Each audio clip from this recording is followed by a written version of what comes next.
কলেজের ফাজিল ছাত্রগুলো একসাথে বসে আম গাছ তলায় আড্ডা দিচ্ছে। মামারা আজকে একটা খুশির খবর আছে। কি তোর বিয়ে নাকি? দূর হালার পথ আর বলবোই না। আরে মামা রাগ না করে পটাপট বলে ফেল দেখি। আজকে বেটা কলেজের নতুন ম্যাম আসবে। কি কস মামা? টাকলুর বাতিজি বিদেশ থেকে নাকি পড়ালেখা শেষ করেছে, দেখতে নাকি হ্যাপি ঝাক্কাস। টাকলু মানে আমাদের কলেজের প্রিন্সিপাল, মাথায় চুল লাগে, এই মজা করে টাকলু বলে ডাকি আর কি। তাহলে তো দেখতেই হয়। শুনেছি যে ডাকি সাথে আবার গুন্ডি। তুই কিভাবে জানলি?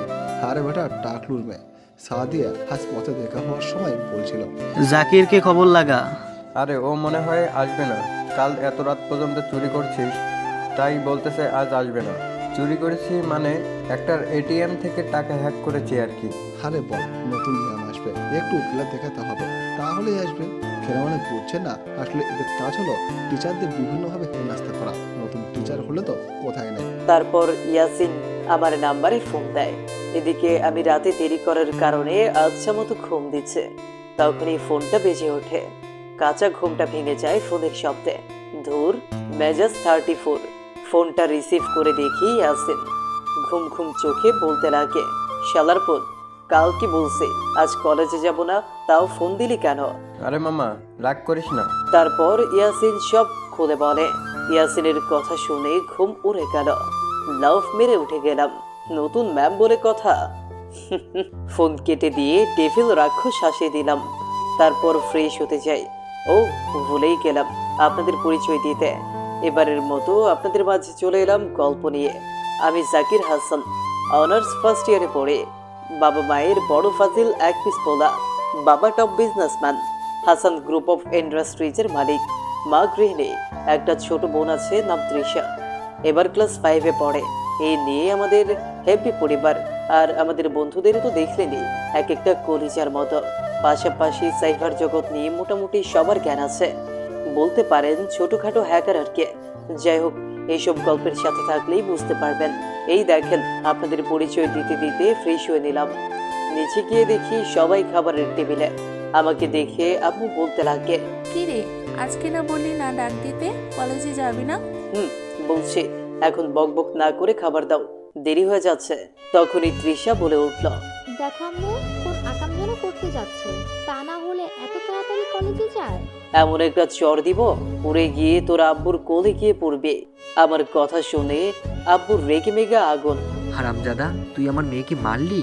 বলেই হাত ওঠাতেই আব্বু বলল, তোমাদের আজাইরা বক বক পরে করবে, আগে খেয়ে নাও। তারপর খেয়ে দিয়ে সাইকেলটা নিয়ে ছুটলাম কলেজের দিকে। কি ভাবছেন, টপ বিজনেসম্যানের ছেলে হয়েও সাইকেল চালায় কিভাবে? আসলে যখন মন চায় সাইকেল, তখন গাড়ি ছাড়া এটা দিয়েও যায়। তবু কম দামি সাইকেল না, ব্র্যান্ডেরই। যাই হোক, জোরে জোরে চালাতে লাগলাম, বেশি সময় নাই। হঠাৎ সামনে দেখি একটা মেয়ে খাই সেরে ব্রেক কষার আগেই ধুম করে লাগিয়ে দিলাম, ধপাস করে পড়ে গেলাম। মেয়েটা কিছুটা দূরে গিয়ে পড়লো, আমি তাড়াতাড়ি উঠে এলাম।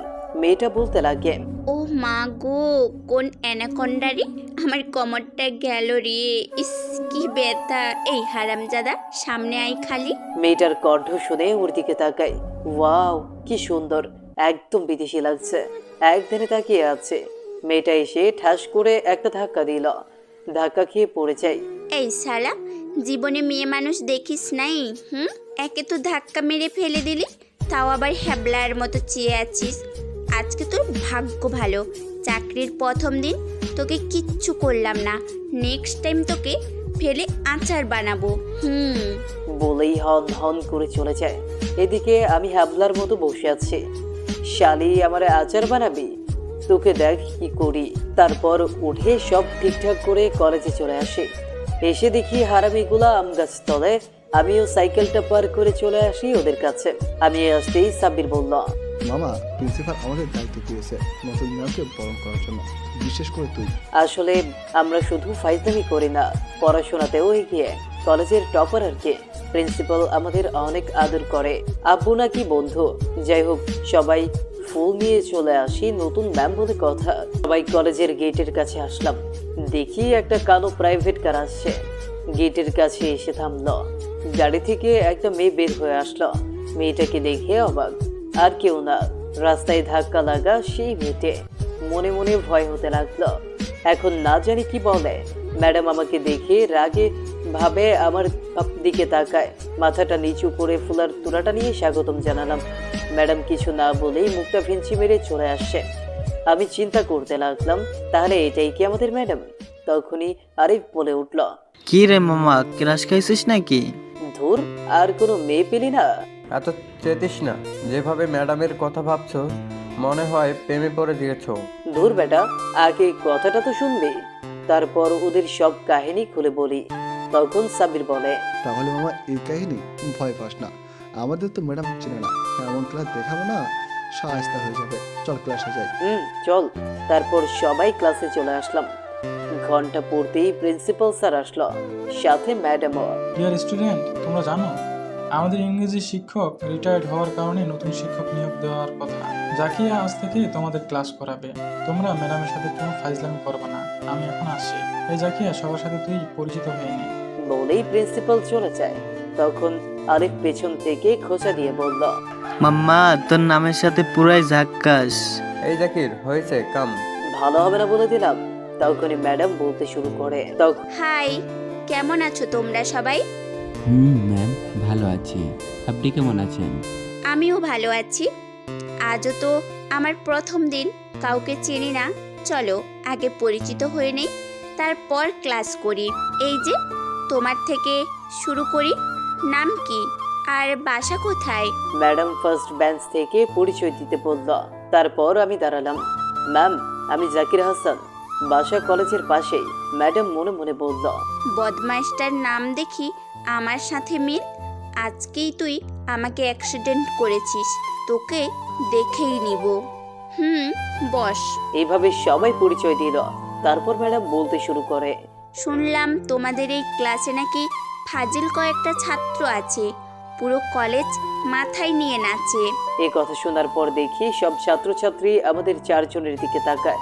আমাদের কারো মুখে কোনো কথা নেই, একে অপরের দিকে চেয়ে আছে। ম্যাডাম ব্যাপারটা বুঝতে পারল। তারপর বলল, যেই হোক না কেন, আজ থেকে কলেজে কোনো ফাজলামি চলবে না। ক্লাস বাদ দিয়ে বাইরে আড্ডা দেওয়া যাবে না, কোনো রকম মারামারি চলবে না। তখন সাব্বির বলে উঠল, ম্যাডাম, এসব বলার জন্য প্রিন্সিপাল আছে, আপনি কেন বলছেন? এই বেয়াদব, টিচারদের সম্মান দিয়ে কথা বলবি, না হলে কি করবেন ম্যাম? তখনই ম্যাডাম আলিফকে ঠাস ঠাস করে চড় মারল।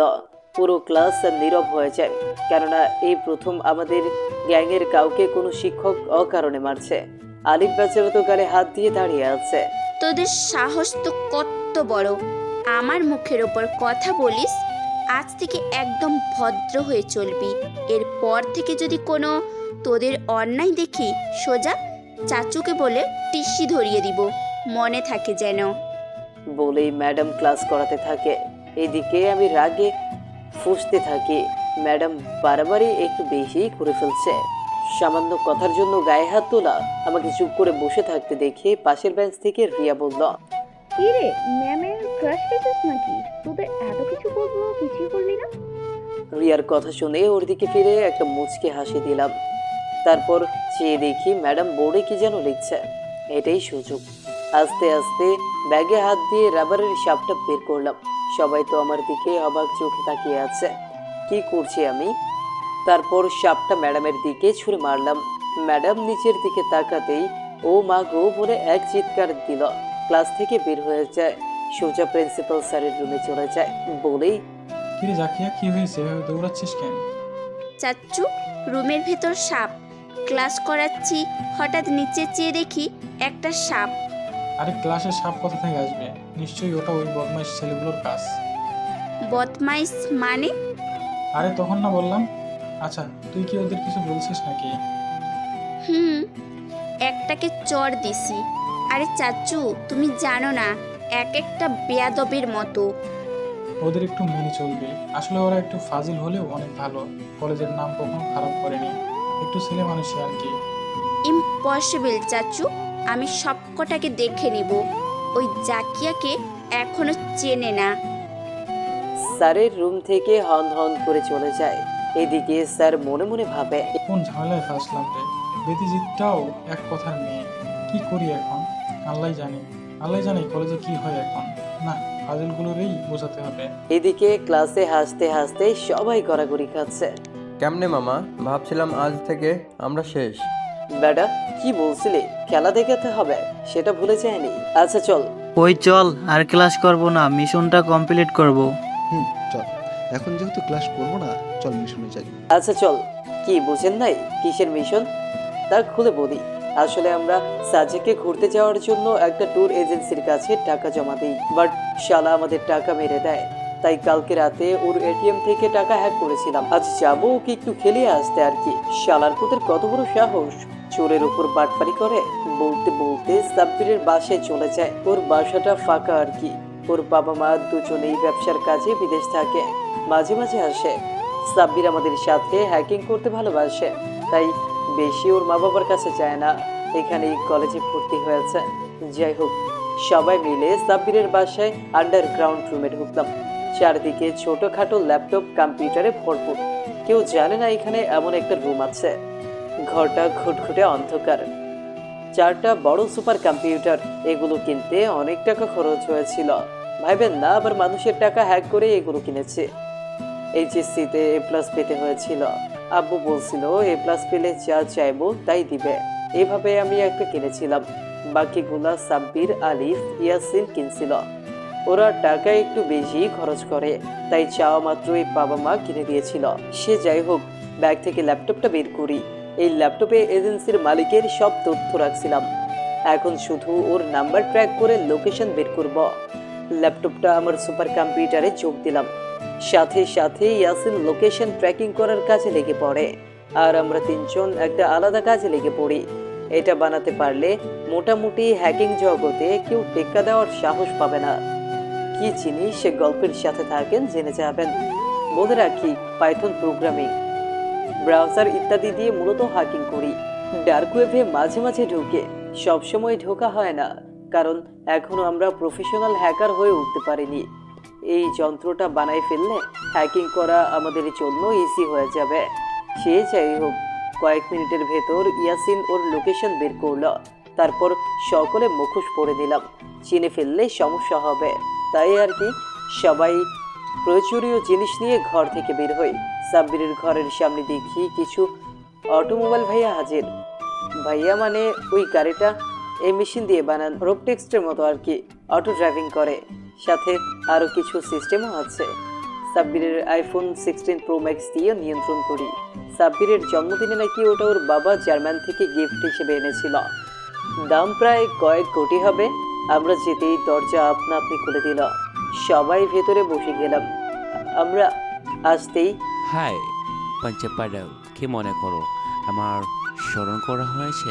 হাই অটোমোবাইল কিকো, এক লোকেশনে যেতে হবে। রোবোটিক্সের মতো তাই কথা বলতে পারে। আমাদের 4 জনের মুখের ফেস, চোখের রেটিনা আর আঙুলের ছাপের ডাটাকে অ্যালগোরিদম করে কিকোর মাইক্রোচিপের ভেতর সেট আপ করায়। ও শুধু আমাদেরকেই চেনে। অর্ডার করো বন্ধুরা। তখনই সাব্বির ওর আইফোন থেকে লোকেশনটা জানিয়ে দেয়। শা করে এক টান দেয়। কিছুক্ষণ পর দেখি একটা বাড়ির সামনে এসে দাঁড়ায়। কিকো জোরে জোরে সাইলেন্ট বাজিয়ে দেয়। জোরে শব্দ করার কারণে ট্যুর এজেন্সির মালিক ঘর থেকে বের হয়ে আসে, গাড়ির দিকে তেড়ে আসে। আসতেই ওকে গাড়ির ভিতর ভরে নিলাম। একটা জঙ্গলে নিয়ে আসি। অনেক খাতির যত্ন করে ছেড়ে দিই। বলে আসি আর কখনো এমন করলে পুলিশে দিব। বেচারা আমাদের গেট আপ দেখিয়ে ভয়ে অবস্থা যায়। তারপর সবাই গাড়ির দিকে চলে আসে। সাব্বিরের বাড়ি থেকে সাইকেল নিয়ে সোজা নিজের বাড়ির দিকে রওনা দিই। সোজা বাড়ি চলে আসি। এসে দেখি আব্বু বাড়িতে। মনে মনে ভাবি, খাইছে রে, প্রিন্সিপাল স্যার আব্বুকে সব বলে দিয়েছে নাকি। দরজার সামনে যেতেই আব্বু বলতে লাগলো, কি রে, আজ কলেজে কিছু হয়েছে নাকি? আরে না, তুমি জানো না কত ভদ্র পোলা, আমি কোনো ঝামেলায় থাকি না। হারামজাদা, কোনো ঝামেলায় জড়াই না আমি। কলেজে সাপ নিয়ে যাওয়া। বলেই লাঠি নিয়ে তেড়ে আসছে। অবস্থা সিরিয়াস। আম্মু কই গো তুমি, বাঁচাও, তোমার পোলাডারে হিটলার বাপটা মারতে আসছে। বলেই আম্মুর পেছনে গিয়ে লুকিয়ে পড়ি। সরো তুমি, ওকে আজকে হাড্ডি ভাঙবো। তোমার কত বড় সাহস, আমার কলিজার আমার সামনে হাড্ডি ভাঙবা বলো? আম্মুর রাগ দেখে আব্বু তো শেষ। তুমি জান আজও কি করেছে? রাহান আমাকে ফোন দিয়ে সব বলেছে। আজকে কলেজে সাপ নিয়ে নতুন ম্যাডামকে ভয় দেখাইছে। এর জন্য তুমি অফিস থেকে চলে আসবে? একটু আধটু দুষ্টুমি করলে সমস্যা কি? ছেলেটা তো এখনো বড় হয়নি, ছেলে মানুষে একটু থাকবি বলি আমার কপালে একটা আদর দিয়ে বলে। যা বাপজান, গিয়ে ফ্রেশ হয়ে আয়, অনেক ক্ষুধা লাগছে তোর।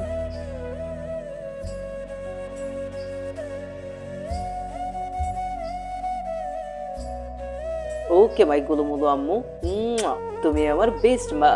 আর বাপটা একটা হিটলার বলেই এখান থেকে হাওয়া। তারপর আমি চলে আসি।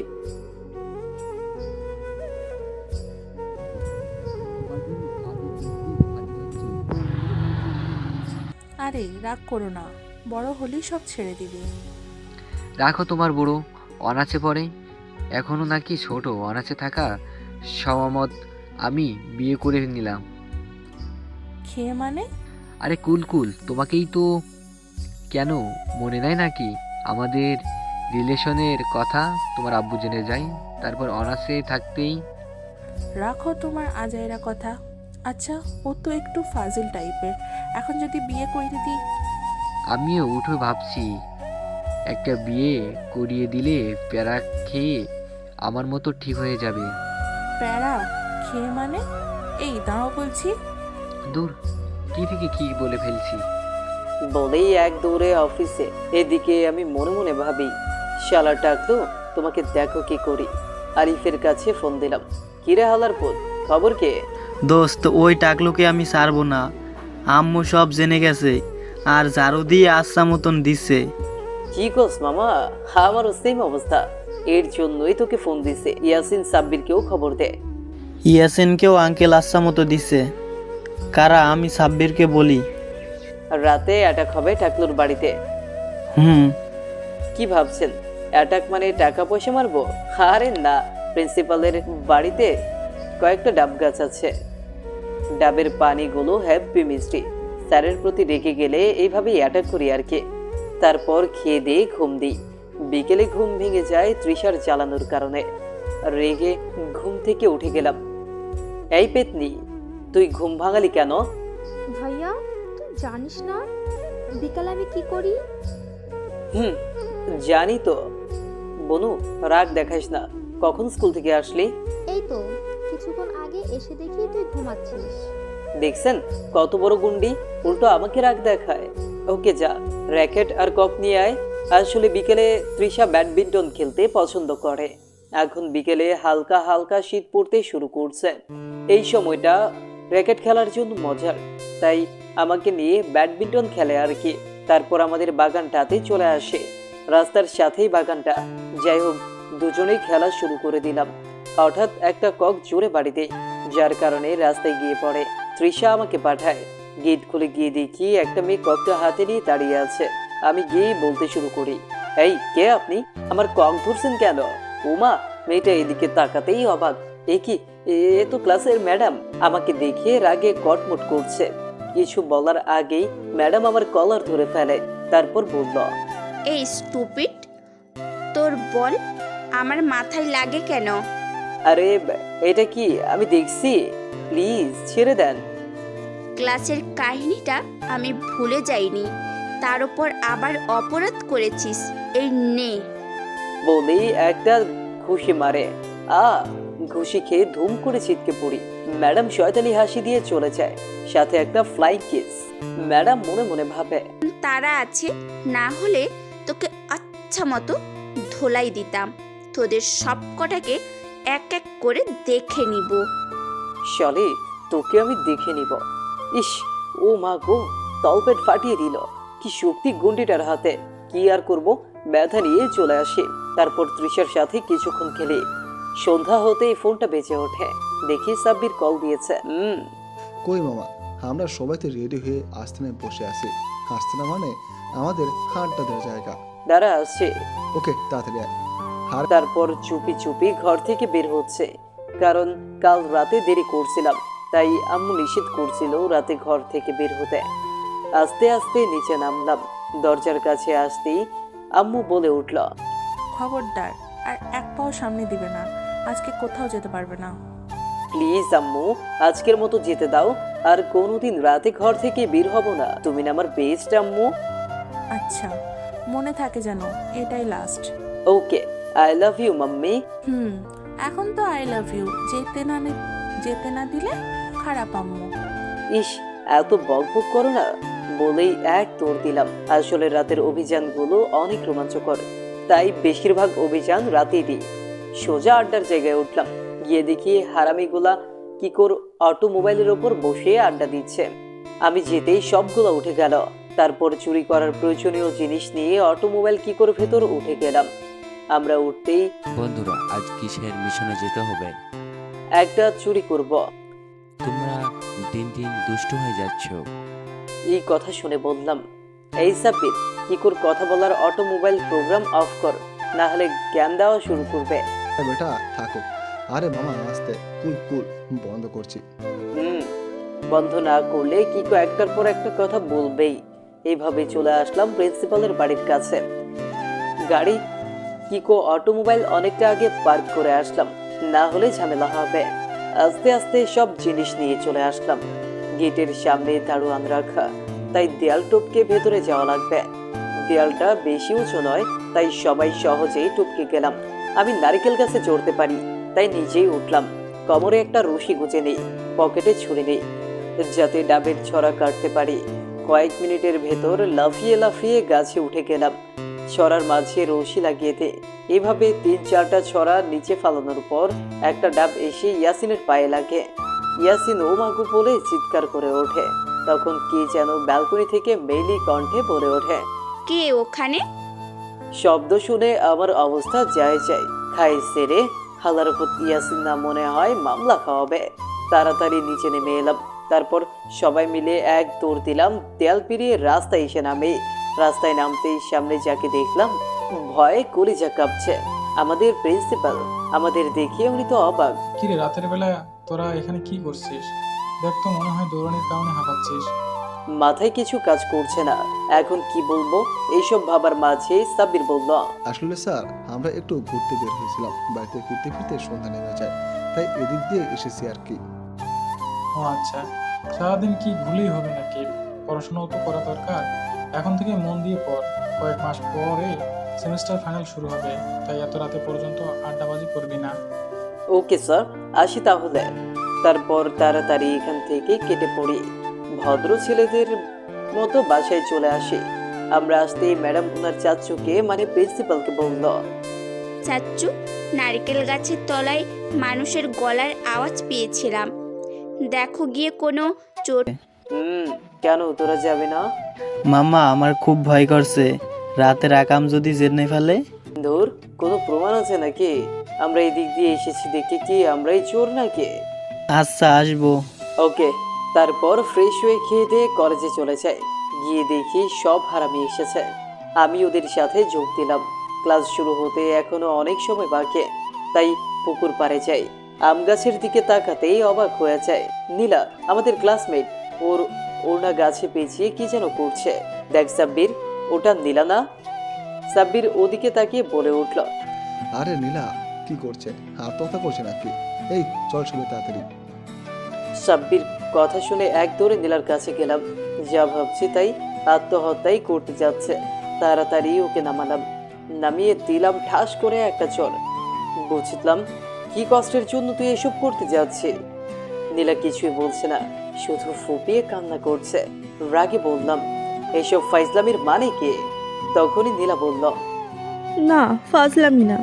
আমার মরলেই ভালো হবে। কিভাবে আমি সমাজে মুখ দেখাবো? এর চেয়ে মরাই ভালো। এতক্ষণে আমার নোংরা ভিডিও হয়তো সবাই দেখেছে। মানে বুঝলাম না, কি হয়েছে নীলা? সব খুলে বল প্লিজ। নীলা শুধু কান্নাই করছে। তখনই রিয়া এসে বলতে লাগে, আসলে হয়েছে কি, ওর গোসল করার ভিডিও করেছে অনার্স 3য় বর্ষের রনি। ওটা দিয়ে নীলাকে ব্ল্যাকমেল করছে। ও যাতে রুম ডেটে না গেলে নাকি ভাইরাল করে দিবে। নীলাকে বোঝালাম চল পুলিশের কাছে, কিন্তু ও মানছে না। আমি ওর সাথেই ছিলাম। কোন সময় যে এখানে চলে এসেছে, এসব করেছিল আমি জানি না। রিয়ার কথা শুনে মাথায় রক্ত উঠে গেল। তাড়াতাড়ি ইয়াসিনকে বললাম ব্যাগ থেকে আমার ল্যাপটপটা আনতে। ইয়াসিন ল্যাপটপটা আনার পর রিয়ার কাছ থেকে রনির মোবাইল নাম্বার নিলাম। তারপর রনির ফোনের অ্যাক্সেস নিয়ে নিলাম। ওর ফোন এখন আমার কন্ট্রোলে। ফোনটা হ্যাক করে আলিফ, সাব্বির, ইয়াসিনকে বললাম রনিকে ক্লাস থেকে ধরে মাঠে আনতে। আমি আসছি, ওকে আজকেই শাস্তা করব।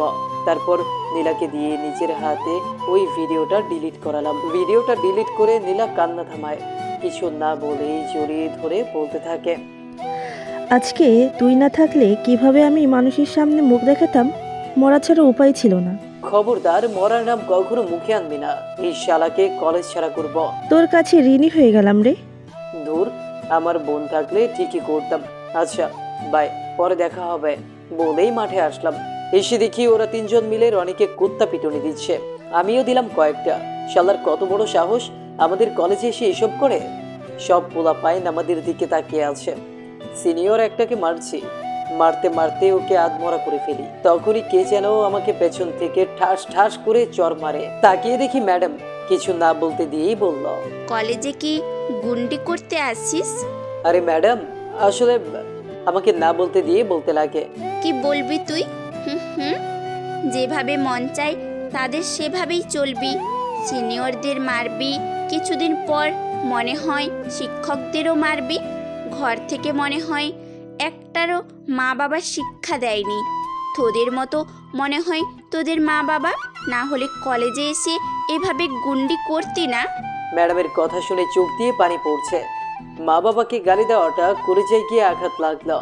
কোনোদিন মা বাবা এসব করতে বলেনি, সহ্য করতে পারলাম না। সব স্টুডেন্টগুলো আমাদের দিকে কেমন করে তাকিয়ে আছে। সোজা সেখান থেকে চলে আসে। আমার পেছন দিয়ে ওরা তিনজনেও চলে আসলো। ক্লাস থেকে ব্যাগটা নিয়ে চলে আসলাম আমরা। মনটা খারাপ লাগছে। ম্যাডাম আসল ঘটনা না জেনেই মা বাবাকে নিয়ে যা তা বলছে। কেউ কোনো কথা বলছে না। সোজা সাব্বিরের বাড়িতে চলে আসি। আমরা আসতেই নীলা আর রিয়া ম্যাডামের কাছে যাই। তারপর সব খুলে বলে। ম্যাডাম সব শুনে মুখের ভাষা যেন হারিয়ে ফেলছে, কোনো কথা বলছে না, মনে মনে বলতে থাকে, এটা আমি কি করলাম? না জেনে উল্টোপাল্টা সব দিলাম বলে নিজের কাছেই খারাপ লাগছে। না, ওদের কাছে মাপ চেয়ে নিব। দূর, কলেজ থেকে চলে গেছে, না বিকালে গিয়ে যেভাবেই হোক মাপ চেয়ে নিব। এদিকে আমরা গাড়ি নিয়ে চলে আসি নদীর কাছে। মন খারাপ থাকলে সবাই এখানেই আসি। তারপর অনেকক্ষণ ঘোরাঘুরি করে বাড়ি চলে আসি। দরজার কাছে আসতেই আম্মু বলল, কি রে, আজকে তাড়াতাড়ি চলে আসলি কেন? ভালো লাগছে না। শরীর খারাপ নাকি? আরে না, বলেই রুমে চলে আসে। না হলে একটার পর একটা কথা বলবেই। আসতেই সাব্বির ফোন দেয়। রিসিভ করার পর বলল, জাকির, ড্রাগন গ্যাংয়ের কালো টাকার আস্তানা জেনে গেছি। কিভাবে? কাল বাড়ি ফেরার পথে একটা অবৈধ গাড়ি দেখি, তো মনে মনে সন্দেহ হয়। তাই বুদ্ধি করে একটা ক্যামেরা লাগিয়ে দেয়। রেমা ক্যালেন্ডার ওদের গোপন আস্তানা। এই মাত্র পিসিতে এসে দেখলাম। কি কস মামা, সত্যি? সবাইকে খবরটা দিয়ে ফেলি। কি ভাবছেন? কিসের আস্তানা, কিসের ড্রাগন কিং? আসলে আমরা হ্যাকিং এর একটা যন্ত্র বানাতে চেয়েছিলাম। ওটা বানাতে একটা ডিভাইস লাগবে, চায়না থেকে আনতে হবে। দাম প্রায় 3000 মিলিয়ন বা 300 কোটির মতো টাকা দরকার। এত টাকা পরিবার থেকে কখনো পাবো না, তাই ড্রাগন গ্যাংকে টার্গেট করছে। বাংলাদেশে যত চোরাচালান, অবৈধ ব্যবসা, কালো টাকা সব ওদের আস্তানায়, যা চট্টগ্রামের রেমা কালিঙ্গায় অবস্থিত।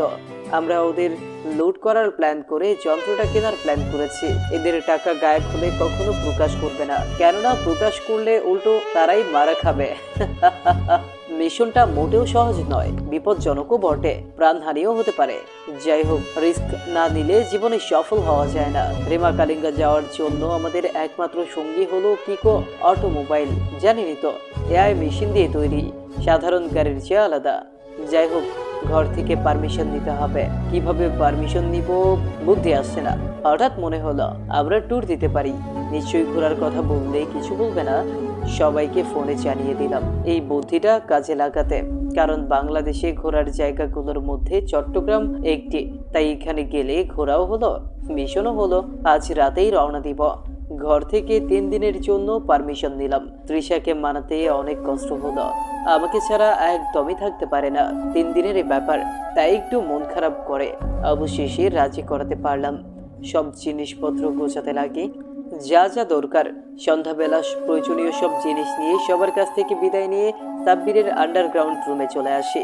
এসে দেখি হারামিগুলা আগে চলে এসেছে। আন্ডারগ্রাউন্ড রুমে দেখি কিকো ভাই সাব্বিরের আলিফ যেন কি কাজ করছে। কিরে কিকোর অটোমোবাইল কোনো প্রোগ্রাম চেঞ্জ করিস নাকি?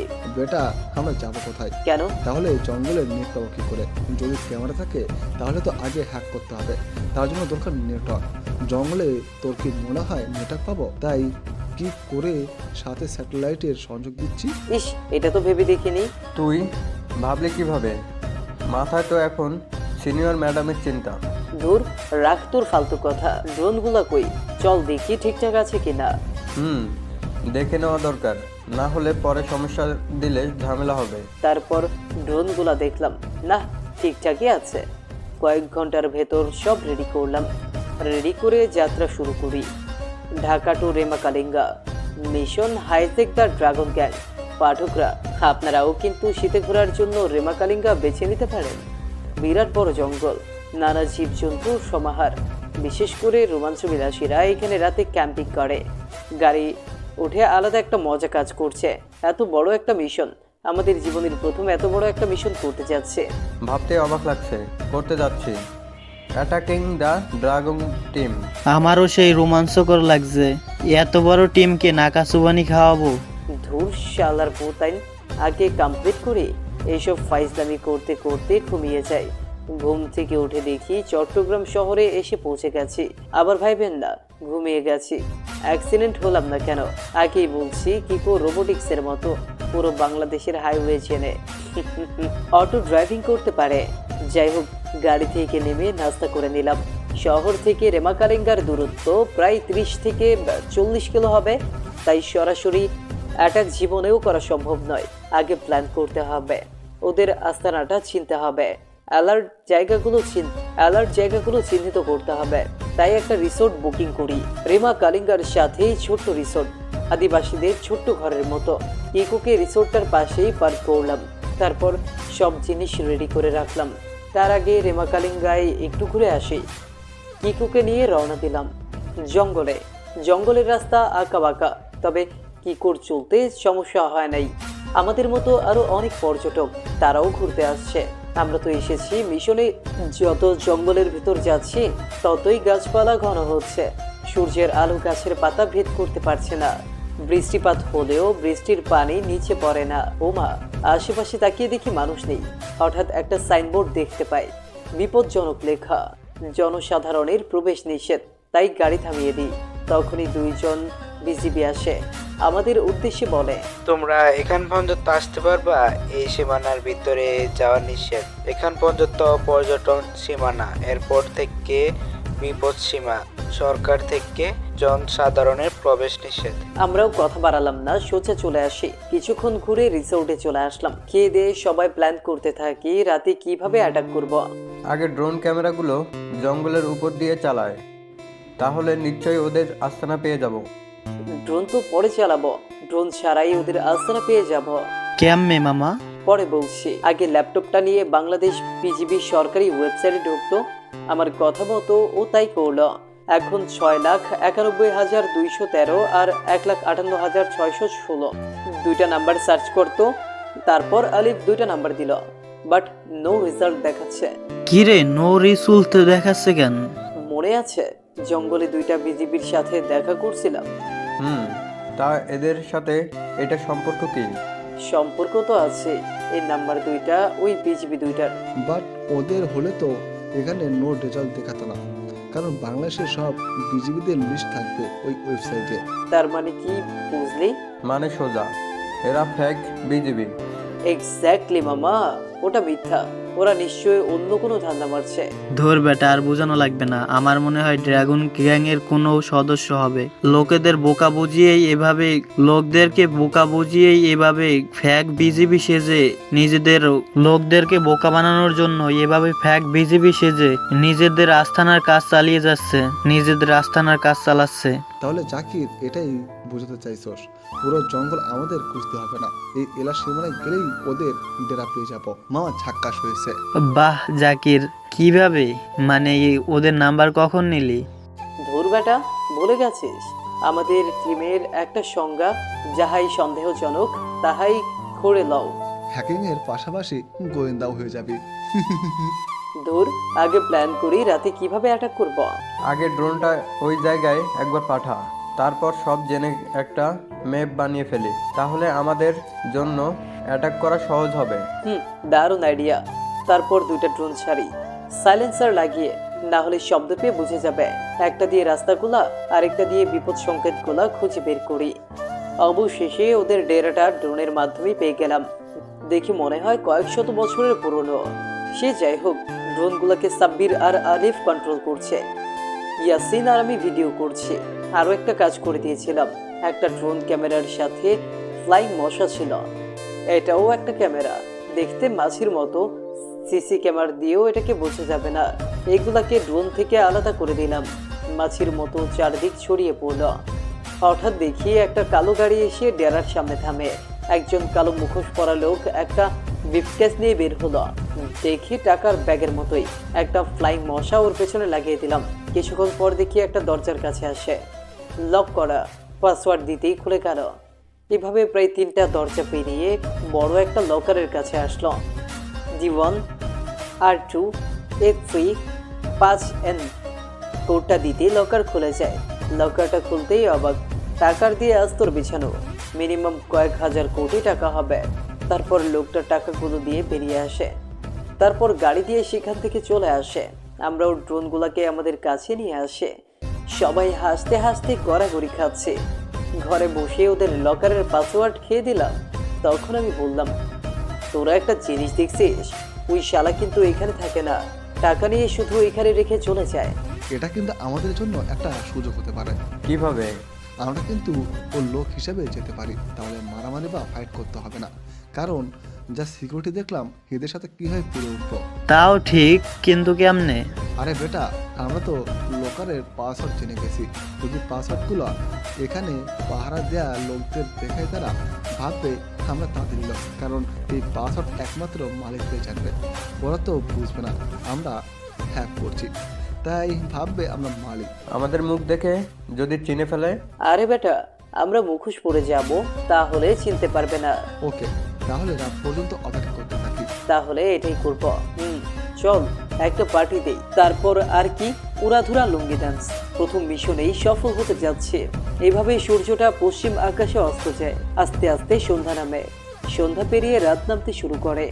আমরাও সব জিনিস নিয়ে কিকোর ভেতর রাখি। আস্তে আস্তে কিকোকে চালু করে রিসোর্ট থেকে চলে আসি। লুকিয়ে আসছি, যদি রিসোর্টের মালিক দেখে ফেলে তাহলে ঝামেলা করবে। কিছুক্ষণের মধ্যে সেই সীমানায় এসে পড়ি। গাড়ির শব্দ পেতেই দেখি 4-5টা বিজিবির পোশাক পরা লোক এসে সামনের গুলি তাক করে। একটা সুইচে চাপ দিই, কয়েক সেকেন্ডে সাদা ধোঁয়ায় ভরে যায় আশপাশ। সবগুলো অজ্ঞান হয়ে লুটিয়ে পড়ে। 8 ঘন্টার ভেতর জ্ঞান ফিরবে না। ম্যাপ অনুযায়ী বিপদ সংকেতগুলো সাবধানতার সাথেই পার হচ্ছে। সব বাধা পেরিয়ে ডেরাটির সামনে এসে থামি। গাড়ি থেকে নামতেই 10-12টা লোক গুলি নিয়ে সামনে এসে দাঁড়ায়। ওদের বসের ছবি দেখায় আর বলে, পাসওয়ার্ড আমাদের জানা, আমরা ওদেরই লোক।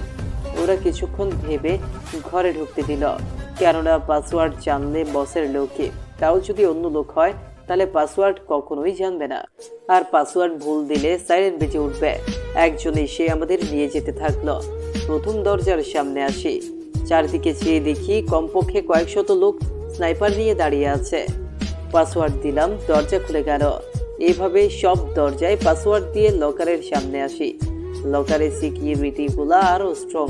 জীবনেও ওদের সাথে ফাইটিং করে পারতাম না। বুদ্ধিটা করে লাভই হয়েছে। তারপর লকারের পাসওয়ার্ড দিয়ে ঢুকে যায় লকারে। 500 কোটির মতো টাকা নেই। বড় একটা ব্রিফকেস হয়েছে। গার্ডগুলো শুধু আমাদের দিকেই চেয়ে আছে, কিছু বলার নাই। তারা হয়তো ভাবছে আমরাই মালিক। ইকোর কাছে এসে পড়ি। তারপর এক জায়গায় সুইচ দিতেই বড় একটা লকারের মতো জায়গা বের হয়। সব টাকা এখানেই রাখি। কেউ পুরো গাড়িটাতে অনেক খুঁজলেও টাকাগুলো পাবে না। এটা শুধু আমরা 4 জনেই জানি। ইকোর লকার। তারপর গাড়িতে করে সোজা চলে আসি রিসোর্টে এসে মালিকের কাছ থেকে বিদায় নিয়ে এখান থেকে চলে আসি, কারণ পরে ঝামেলা হতে পারে। আবার বাড়িতে গেলেও বলবে একদিন আগে কেন এসে পড়ছে। তাই আর বাড়ির দিকে না গিয়ে সোজা রাঙামাটির দিকে উদ্দেশ্য সাজেক ভ্যালি, মেঘের রাজ্য সাজেক। তারপর গাড়িতে করে সোজা চলে আসলাম। সারা রাত জার্নি করার পর ভোর সকালে সাজেক গিয়ে পৌঁছাই।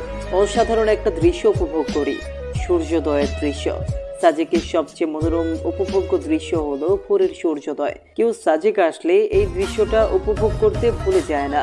পর্যটকদের কাছে মেঘ ছোঁয়ার আনন্দের সাথে ভোরের সূর্যোদয় দেখা অনেক আনন্দের ব্যাপার। পাহাড়ের গায়ে সোনার থালার মতো জেগে মেঘের উপর উদিত হওয়া সূর্যটাকে দেখে মনে হয় এ যেন স্বর্গরাজ্য, যা সিন মনের রং তুলে দিয়েই ফুটিয়ে তোলা সম্ভব, বই বা গল্পের ভাষায় নয়। পাহাড়ে উঠে চোখ দুটো বন্ধ করে দুহাত ছাড়িয়ে লম্বা একটা নিঃশ্বাস নেই, হালকা মৃদু বাতাস। উফ, কি এক অসাধারণ অনুভূতি, যা ভাষায় প্রকাশ করার মতো নয়। এভাবেই সাজেক ভ্যালির দর্শনীয় স্থানগুলো ঘুরে ঘুরে বাড়িতে চলে আসি। অনেক আনন্দঘন পরিবেশে 3টা দিন কাটালাম, যা কখনো ভোলার নয়। যাই হোক, 3 দিন কলেজ যায়নি, তাই আজ সকালে কলেজে যাওয়ার জন্য রেডি হচ্ছে।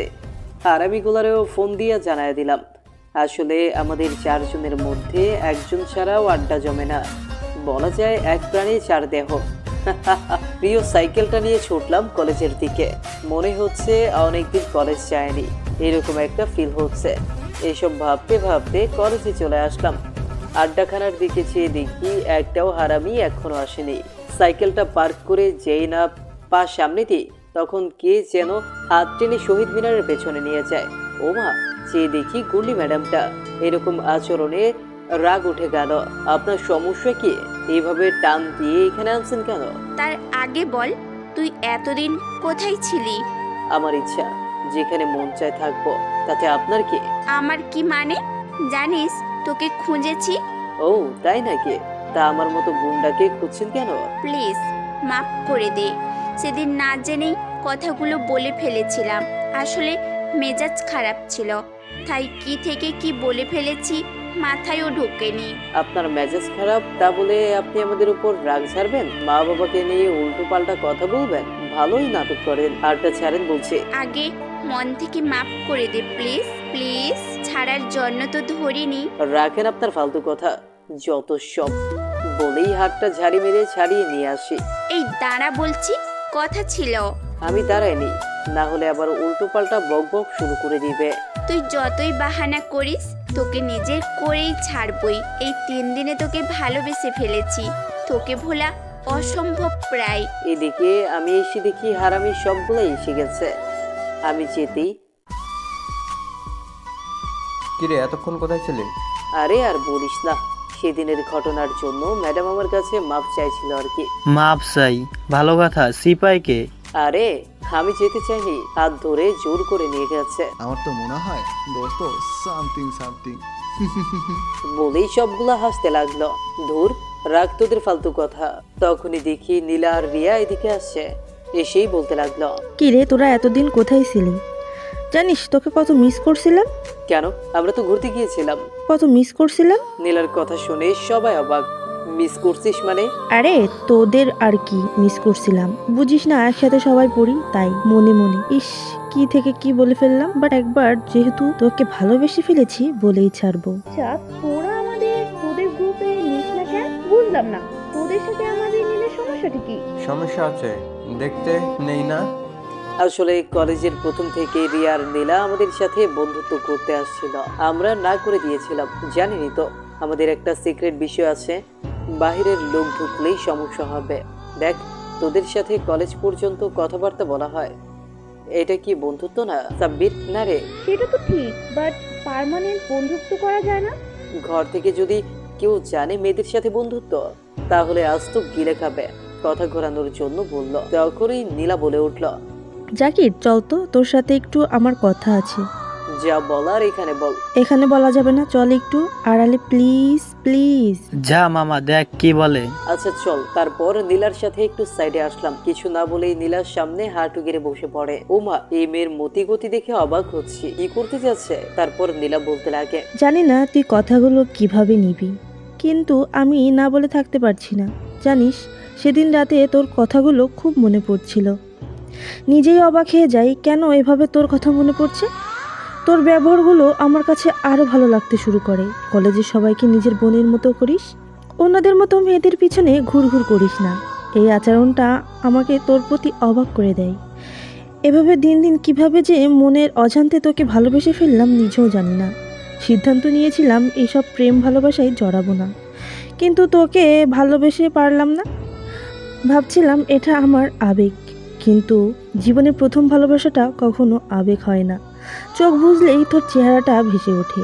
তাই একটি কথাই বলতে চাই, I love you. Want you love me? এক নাগারে কথাগুলো বলে থামলো। নীলার কথা শুনে অবাক, দেখে মনে হয় সত্যিই আমাকে ভালোবাসে, কিন্তু ও জানে না আমি প্রথম দেখায় একজনকে ভালোবেসে ফেলি, সে আবার ক্লাসের ম্যাডাম। কিভাবে যে ওকে এখন বোঝাবো, ধুর, মাথায় ঢুকছে না। কি হলো, আমার উত্তর দে। দেখ নীলা, আমাকে বলতে না দিয়ে জড়িয়ে ধরে বলতে লাগলো, প্লিজ তুই না করিস না। আমি জানি তুই এখন বলবি আমাকে বোনের নজরে দেখিস, বিশ্বাস কর, সত্যি আমি তোকে অনেক ভালোবাসি। তখনই শুনি চরের শব্দ। ভাবছেন আমার গালে? আরে না, সে দেখি গুন্ডি ম্যাডাম নীলাকে ছাড়িয়ে 2 চর মারে। এই কলেজে কি প্রেমের জায়গা? লজ্জা করে না একটা ছেলেকে জড়িয়ে ধরে ভালোবাসার কথা বলতে? ম্যাডাম, আমি। ওকে না বলতে দিয়ে ম্যাডামের কথা শুনে নীলা চোখের পানি মুছে সেখান থেকে চলে যায়। আপনি ওকে মারলেন কেন? আর আমার পেছনে আসতে না করার আপনি কে? আমি কে মানে? তোর পেছনে ঘুরলে ঠ্যাং ভেঙে দিব। আপনি ঠ্যাং ভাঙার কে? মনে মনে হাসি পাচ্ছে। আমি কে কয়েকদিন পরেই টের পাবি। হরামি বলে কি আমার জানটার পেছনে ঘুরবে আর আমি কি বসে বসে দেখবো নাকি? মনটা বলছে কুত্তাটার হাড্ডি গুড্ডি ভেঙে দেই। না, আর দেরি করা যাবে না। আব্বু আম্মুকে বলে দিতে হবে, না হলে কোনো সময় ওই পেতনি এসে ছিনিয়ে নিয়ে যাবে। আচ্ছা, টের পাবনে বলেই সেখান থেকে চলে আসলাম। মনে মনে হেব্বি আনন্দ লাগছে। ম্যাডাম তাহলে আমাকে লাইক করে। তারপর ক্লাসে গেলাম। সারা ক্লাস নীলা আমার দিকে অসহায় ভাবে তাকিয়ে আছে। ম্যাডাম তো দেখে রাগে ফুঁসছে। ক্লাস না হলে নীলার খবর করে ছাড়তো। যাই হোক, এক ক্লাস করে আমরা 4 জন চলে আসলাম, কারণ আজকে চায়না থেকে আমাদের সেই হ্যাকিং যন্ত্রটা আসার কথা। চাইনিজ উইচ্যাট সাইট থেকে অর্ডার দিয়েছিলাম। চায়নার গ্যাংটং প্রদেশ থেকে কুরিয়ার সার্ভিসে নিয়ে আসবে। কিছুক্ষণের মধ্যে সাব্বিরের বাড়ি চলে আসি। আমরা আসতেই একটা কালো গাড়ি এসে থামে। গাড়ি থেকে একজন চাইনিজ বের হলো, আমাদের হাতে যন্ত্রটা দিল। আমরাও 300 কোটি টাকা ওনাকে দিলাম। আপনারা আবার ভাইবেন না বাংলাদেশি টাকা চায়নায় কিভাবে চালাবে। আসলে চায়নার রিজার্ভ ব্যাংক থেকে টাকাগুলোকে চাইনিজ টাকা আর এমবিতে ট্রান্সফার করবে। চাইনিজের টাকাকে RMYuan বলা হয়। যাই হোক, আমরা যন্ত্রটা নিয়ে কাছে লেগে পড়ি। আসলে এটা একটা হার্ড ডিস্ক বা প্রসেসরের মতো। আমরা 4 জন মিলে কোডিং করে একটা অ্যাপ তৈরি করছি। এই অ্যাপে আমাদের সকল সিস্টেমে নিরাপত্তা দেওয়া হবে। কেউ আমাদের সিস্টেম হ্যাক করতে পারবে না। যদি কেউ করতে চায়, উল্টো তাদের সিস্টেম হ্যাক করে ফেলবে। তার জন্য দামি একটা হার্ড ডিস্ক দরকার। তাই চায়না থেকে এটা আনা হয়। সব কাজ কমপ্লিট করি। তারপর এই অ্যাপের একটা নাম দিই, JSYJC। এর মানে হলো জে সমান জাকির, এ সমান আলিফ, এস সমান সাব্বির, ওয়াই সমান ইয়াসিন। স্যাটেলাইটের সাথে কানেক্ট করে দিই, যাতে দেশের বাইরে বা বহিরাগত কোনো অ্যাটাক আসলে আগে খবর পেয়ে যায়। হ্যালো ফ্রেন্ডস, আমি জেসি বলছি। হাই, আমি জাকির বলছি। হাই, আমি সাব্বির বলছি। হাই, আমি আলিফ বলছি। হাই, আমি ইয়াসিন বলছি। সবাই জেসির সাথে নিজেদের ফেস, চোখের রেটিনা, হাতের ফিঙ্গার ম্যাচ করে দেয়, যার ফলে জেসি শুধু আমাদের চিনবে, আমাদের অর্ডার ছাড়া কাজ করবে না। ইয়াহো, আজকে থেকে প্রফেশনাল হ্যাকিং শুরু। আমাদের সাথে লড়াই করবে। ডার্ক ওয়েবে ঢুকে আতঙ্ক সৃষ্টি করে ফেলব। জেসি বয়েস। উফ মামা, আমাদের নাম শুনলে কেমন কেমন লাগে। ধুর, আগে বাংলাদেশের পর্ন সাইটগুলো খেয়ে দিতে হবে। যে কোনো মূল্যে পর্ন সাইট বন্ধ করতে হবে। মনে কর আমরা পর্ন সাইট অফ করে দিলাম, বাট বাংলাদেশের কোনো সাইট না থাকলে সবাই ভিপিএন ব্যবহার করে দেখবে। তাহলে উপায় আছে, সেটা সরকারের। কিভাবে? চায়না, মালয়েশিয়া, মধ্যপ্রাচ্যের দেশগুলোর নাম তো শুনছো? দূর, এসব দেশের নাম কে জানা। আরে মামা, কুল, তুই কি জানিস চায়নাতে ভিপিএন করা সম্পূর্ণ নিষেধ। চাইনিজ কেউ যদি ভিপিএন ইউজ করে আন্তর্জাতিক সোশ্যাল মিডিয়া চালায়, তাহলে জরিমানা ধরা হয়, সাথে শাস্তিও আছে। এরা নিজেদের তৈরি অ্যাপ ব্যবহার করে। শুধু তারাই বাদে যারা প্রতি বছর বিভিন্ন দেশ থেকে চায়নায় পড়ালেখা করতে যায়। মানে শুধু ইন্টারন্যাশনাল স্টুডেন্টদের জন্য ভিপিএন ব্যবহার অনুমোদিত। আসলে প্রতি বছর বাংলাদেশ থেকে 2000+ student diploma, BSc, masters PhD প্রোগ্রামে পড়ালেখা করতে চীনে পাড়ি জমায়। পৃথিবীর একমাত্র দেশ চীন, যে কিনা সবচেয়ে বেশি স্কলারশিপ দিয়ে থাকে ইন্টারন্যাশনাল শিক্ষার্থীদের জন্য। যাদের স্বপ্ন স্কলারশিপ নিয়ে বিদেশে পড়ালেখা করার, তারা কিন্তু চীন টার্গেট করতে পারেন। বিশেষ করে যারা মধ্যবিত্ত, তাদের জন্য চীন হতে পারে বেস্ট চয়েস। বলে রাখি, এসএসসির পর থেকে চায়নাতে পড়ালেখা করার জন্য যাওয়া যায়। দুঃখিত, আজাইরা বকবক করার জন্য, তাও চীন প্রসঙ্গে আসছে তাই বলে দিলাম আর কি। মালয়েশিয়া বা মধ্যপ্রাচ্যের দেশগুলোতে ভিপিএন ব্যবহারে ধরা খেলে ডাইরেক্ট জেল, সাথে আবার জরিমানাও আছে। ঠিক সেভাবেও বাংলাদেশে ভিপিএন ব্যবহার নিষিদ্ধ করতে হবে। ঠিক বলছিস, সরকার থেকে একদম ভিপিএন ব্যবহার করা নিষেধ করতে হবে। তাহলে এখন থেকে পনসাইট, চটি গল্পের পেজ, গ্রুপ যা আছে সব জায়গায় এটা হবে। কঠোর আইন প্রয়োগ করতে হবে। চল কয়েকটা চটি গল্পের পেজ খেদি, তারপর ফেসবুকের চটি পেজ আর গ্রুপগুলোতে 4 জন মিলে অ্যাটাকের পর অ্যাটাক চালাচ্ছি। এভাবে আধা ঘন্টার ভেতর 20টা চটি পেজ ব্যান্ড করে দিলাম। এখন থেকে শুরু হবে যে এসওয়াই নামক ফাইটারদের যুদ্ধ, তা আবার ভার্চুয়াল জগতে। খারাপদের কাছে হয়ে উঠবে এক আতঙ্কের নাম। মনটা খুশি লাগছে। সবাই মিলে একটা পার্টি দিই। প্রথম মিশন শুরু করলাম। এভাবে মজা মাস্তি করে বাড়ি চলে আসি। বাড়ি আসতেই আম্মু বলতে থাকে, কি রে, আজকে এত দেরি করলি কেন? আসলে আম্মু, কলেজ ছুটি হতে দেরি হয়েছিল। তখনই তৃষা বলে উঠল, দেরি হয়েছে না? আবার মারামারি করে আসছস? এই পেতনি তোকে। হয়েছে, আজ এরা চিল্লাচিল্লি না করে তাড়াতাড়ি রেডি হ। কেন, কোথাও যাবা নাকি? এক জায়গায় দাওয়াত আছে। কোথায়? তোর জন্য মেয়ে দেখতে যাব, ভাবি বানাতে যাচ্ছি। এই নে পেতনি, বলেই তৃষাকে দিলাম একটা কিল। এক দৌড়ে ওয়াশরুমে, তারপর ফ্রেশ হয়ে বাইরে যাই।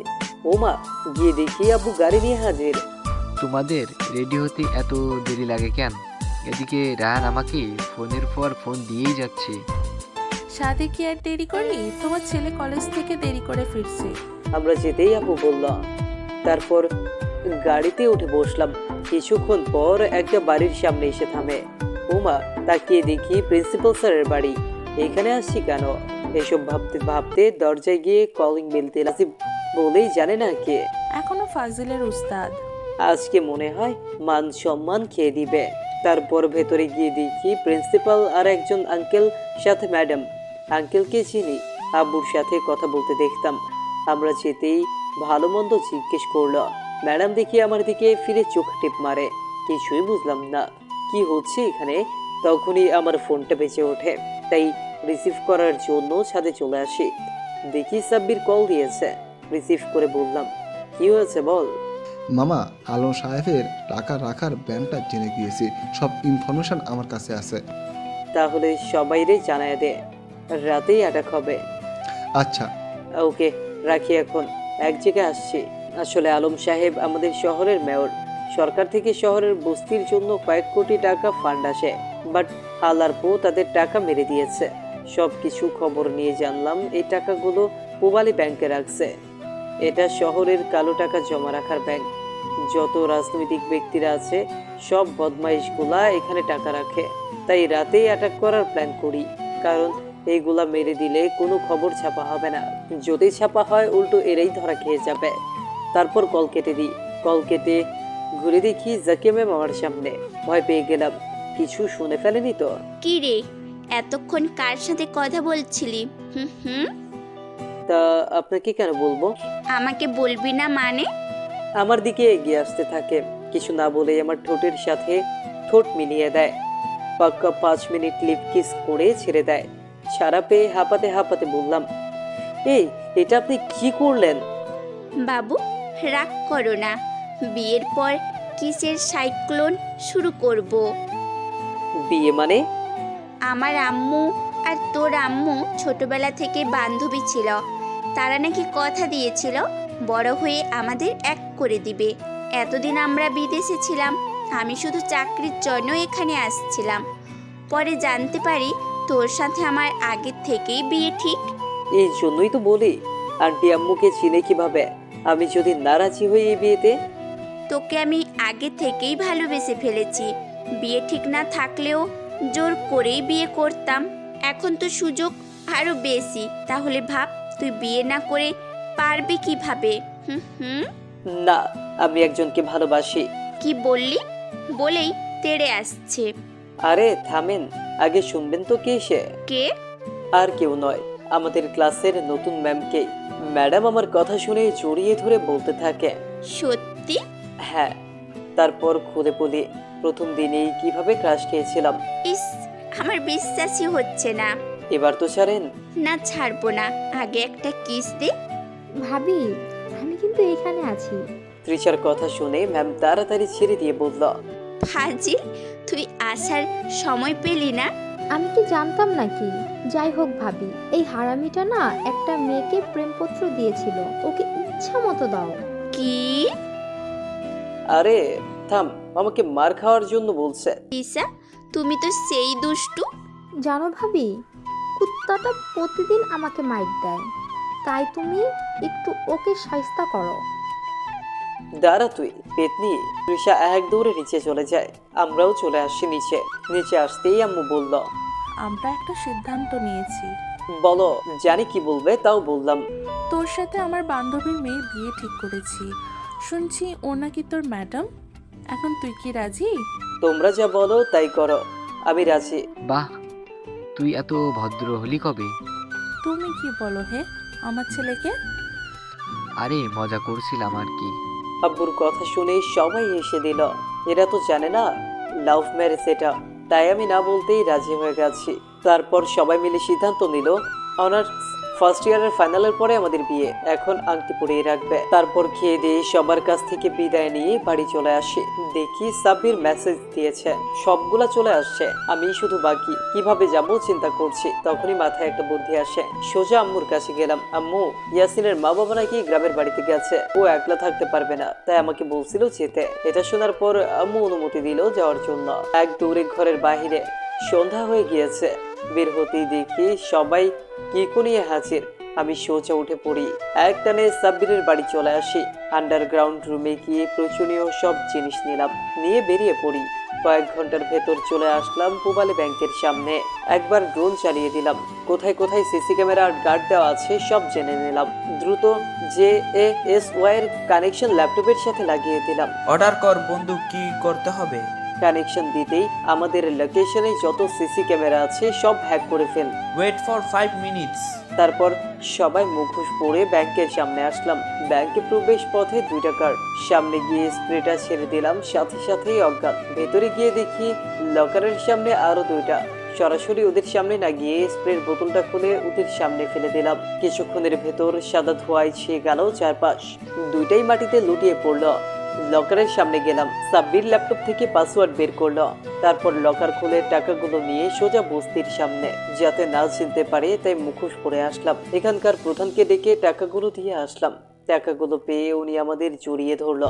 আসলে তাদের ঘর বাড়ি নির্মাণের জন্য সরকার থেকে টাকাগুলো দেওয়া হয়, তাই টাকাগুলো পেয়ে অনেক খুশি হয়। তারপর সেখান থেকে সাব্বিরের আন্ডারগ্রাউন্ড রুমে চলে আসলাম। শহরের দুর্নীতিবাজ নেতাদের লিস্ট বের করতে থাকি। সে অনুযায়ী যত ইনফরমেশন দরকার সব কালেক্ট করি। আজ থেকে দুর্নীতিবাজ যত এমপি মন্ত্রী আছে সবগুলার কালো টাকা হ্যাক করে প্রাপ্য জায়গায় বুঝিয়ে দিব। এভাবে প্রায় অনেক রাত পর্যন্ত কাজ করতে করতে কখন যে ঘুমিয়ে গেলাম টের পাইনি। ঘুম ভেঙে যাওয়ার পর দেখি এক একজনের ওপরে নিচে শুয়ে আছে। সবাইকে ডেকে তুললাম। ফ্রেশ হয়ে অনলাইনে খাবার অর্ডার দিলাম। খেয়ে দিয়ে সবাই যার যার বাড়ি চলে যায়। আজকে আর কলেজ যাব না, পুরো শহরটা একদিন ঘুরবো, নিজেদের শহরের অবস্থাটা দেখার জন্যই আর কি। সাথে আরো একটা প্ল্যান করব। যাই হোক, বাড়িতে চলে আসলাম। এসে দেখি ম্যাম আমাদের বাড়িতে। আমি যেতেই বলল, এত রাতে কোথায় ছিলে? হুম হুম। আসলে আমার এক ফ্রেন্ডের বাবা মা গ্রামের বাড়িতে যাওয়ায় ওর সাথেই থাকতে হয়েছে। ও, তাড়াতাড়ি রেডি হও। কেন? কলেজে যাবে না? না, আজকে একটু কাজ আছে, তাই যাওয়া যাবে না বলেই আমি ঘরে চলে আসি। আমি আসতেই জাকিয়া ম্যাম আমার পেছনে ঘরের ভেতরে আসলো। এ কি, আপনি কলেজে না গিয়ে এখানে আসছেন কেন? আগে পাওনাটা তো নিয়ে যাই। কিসের পাওনা? না বুঝার ভান করে বললাম। কিসের পাওনা না বলেই একটানে ম্যামের শরীরের সাথে মিশিয়ে নেয়। তারপর ঠোঁটের সাথে ঠোঁট লাগিয়ে দেয়। পাক্কা 5 মিনিট লিপ কিস করে ছেড়ে দেয়। বুঝলা জানো, ওটা আমার পাওনা, প্রতিদিন একটা করে দিতে হবে। বলেই ম্যাম চলে যাচ্ছে। তখনই আমি ম্যামের হাতটা ধরে একটানে আমার সাথে মিশিয়ে দিলাম।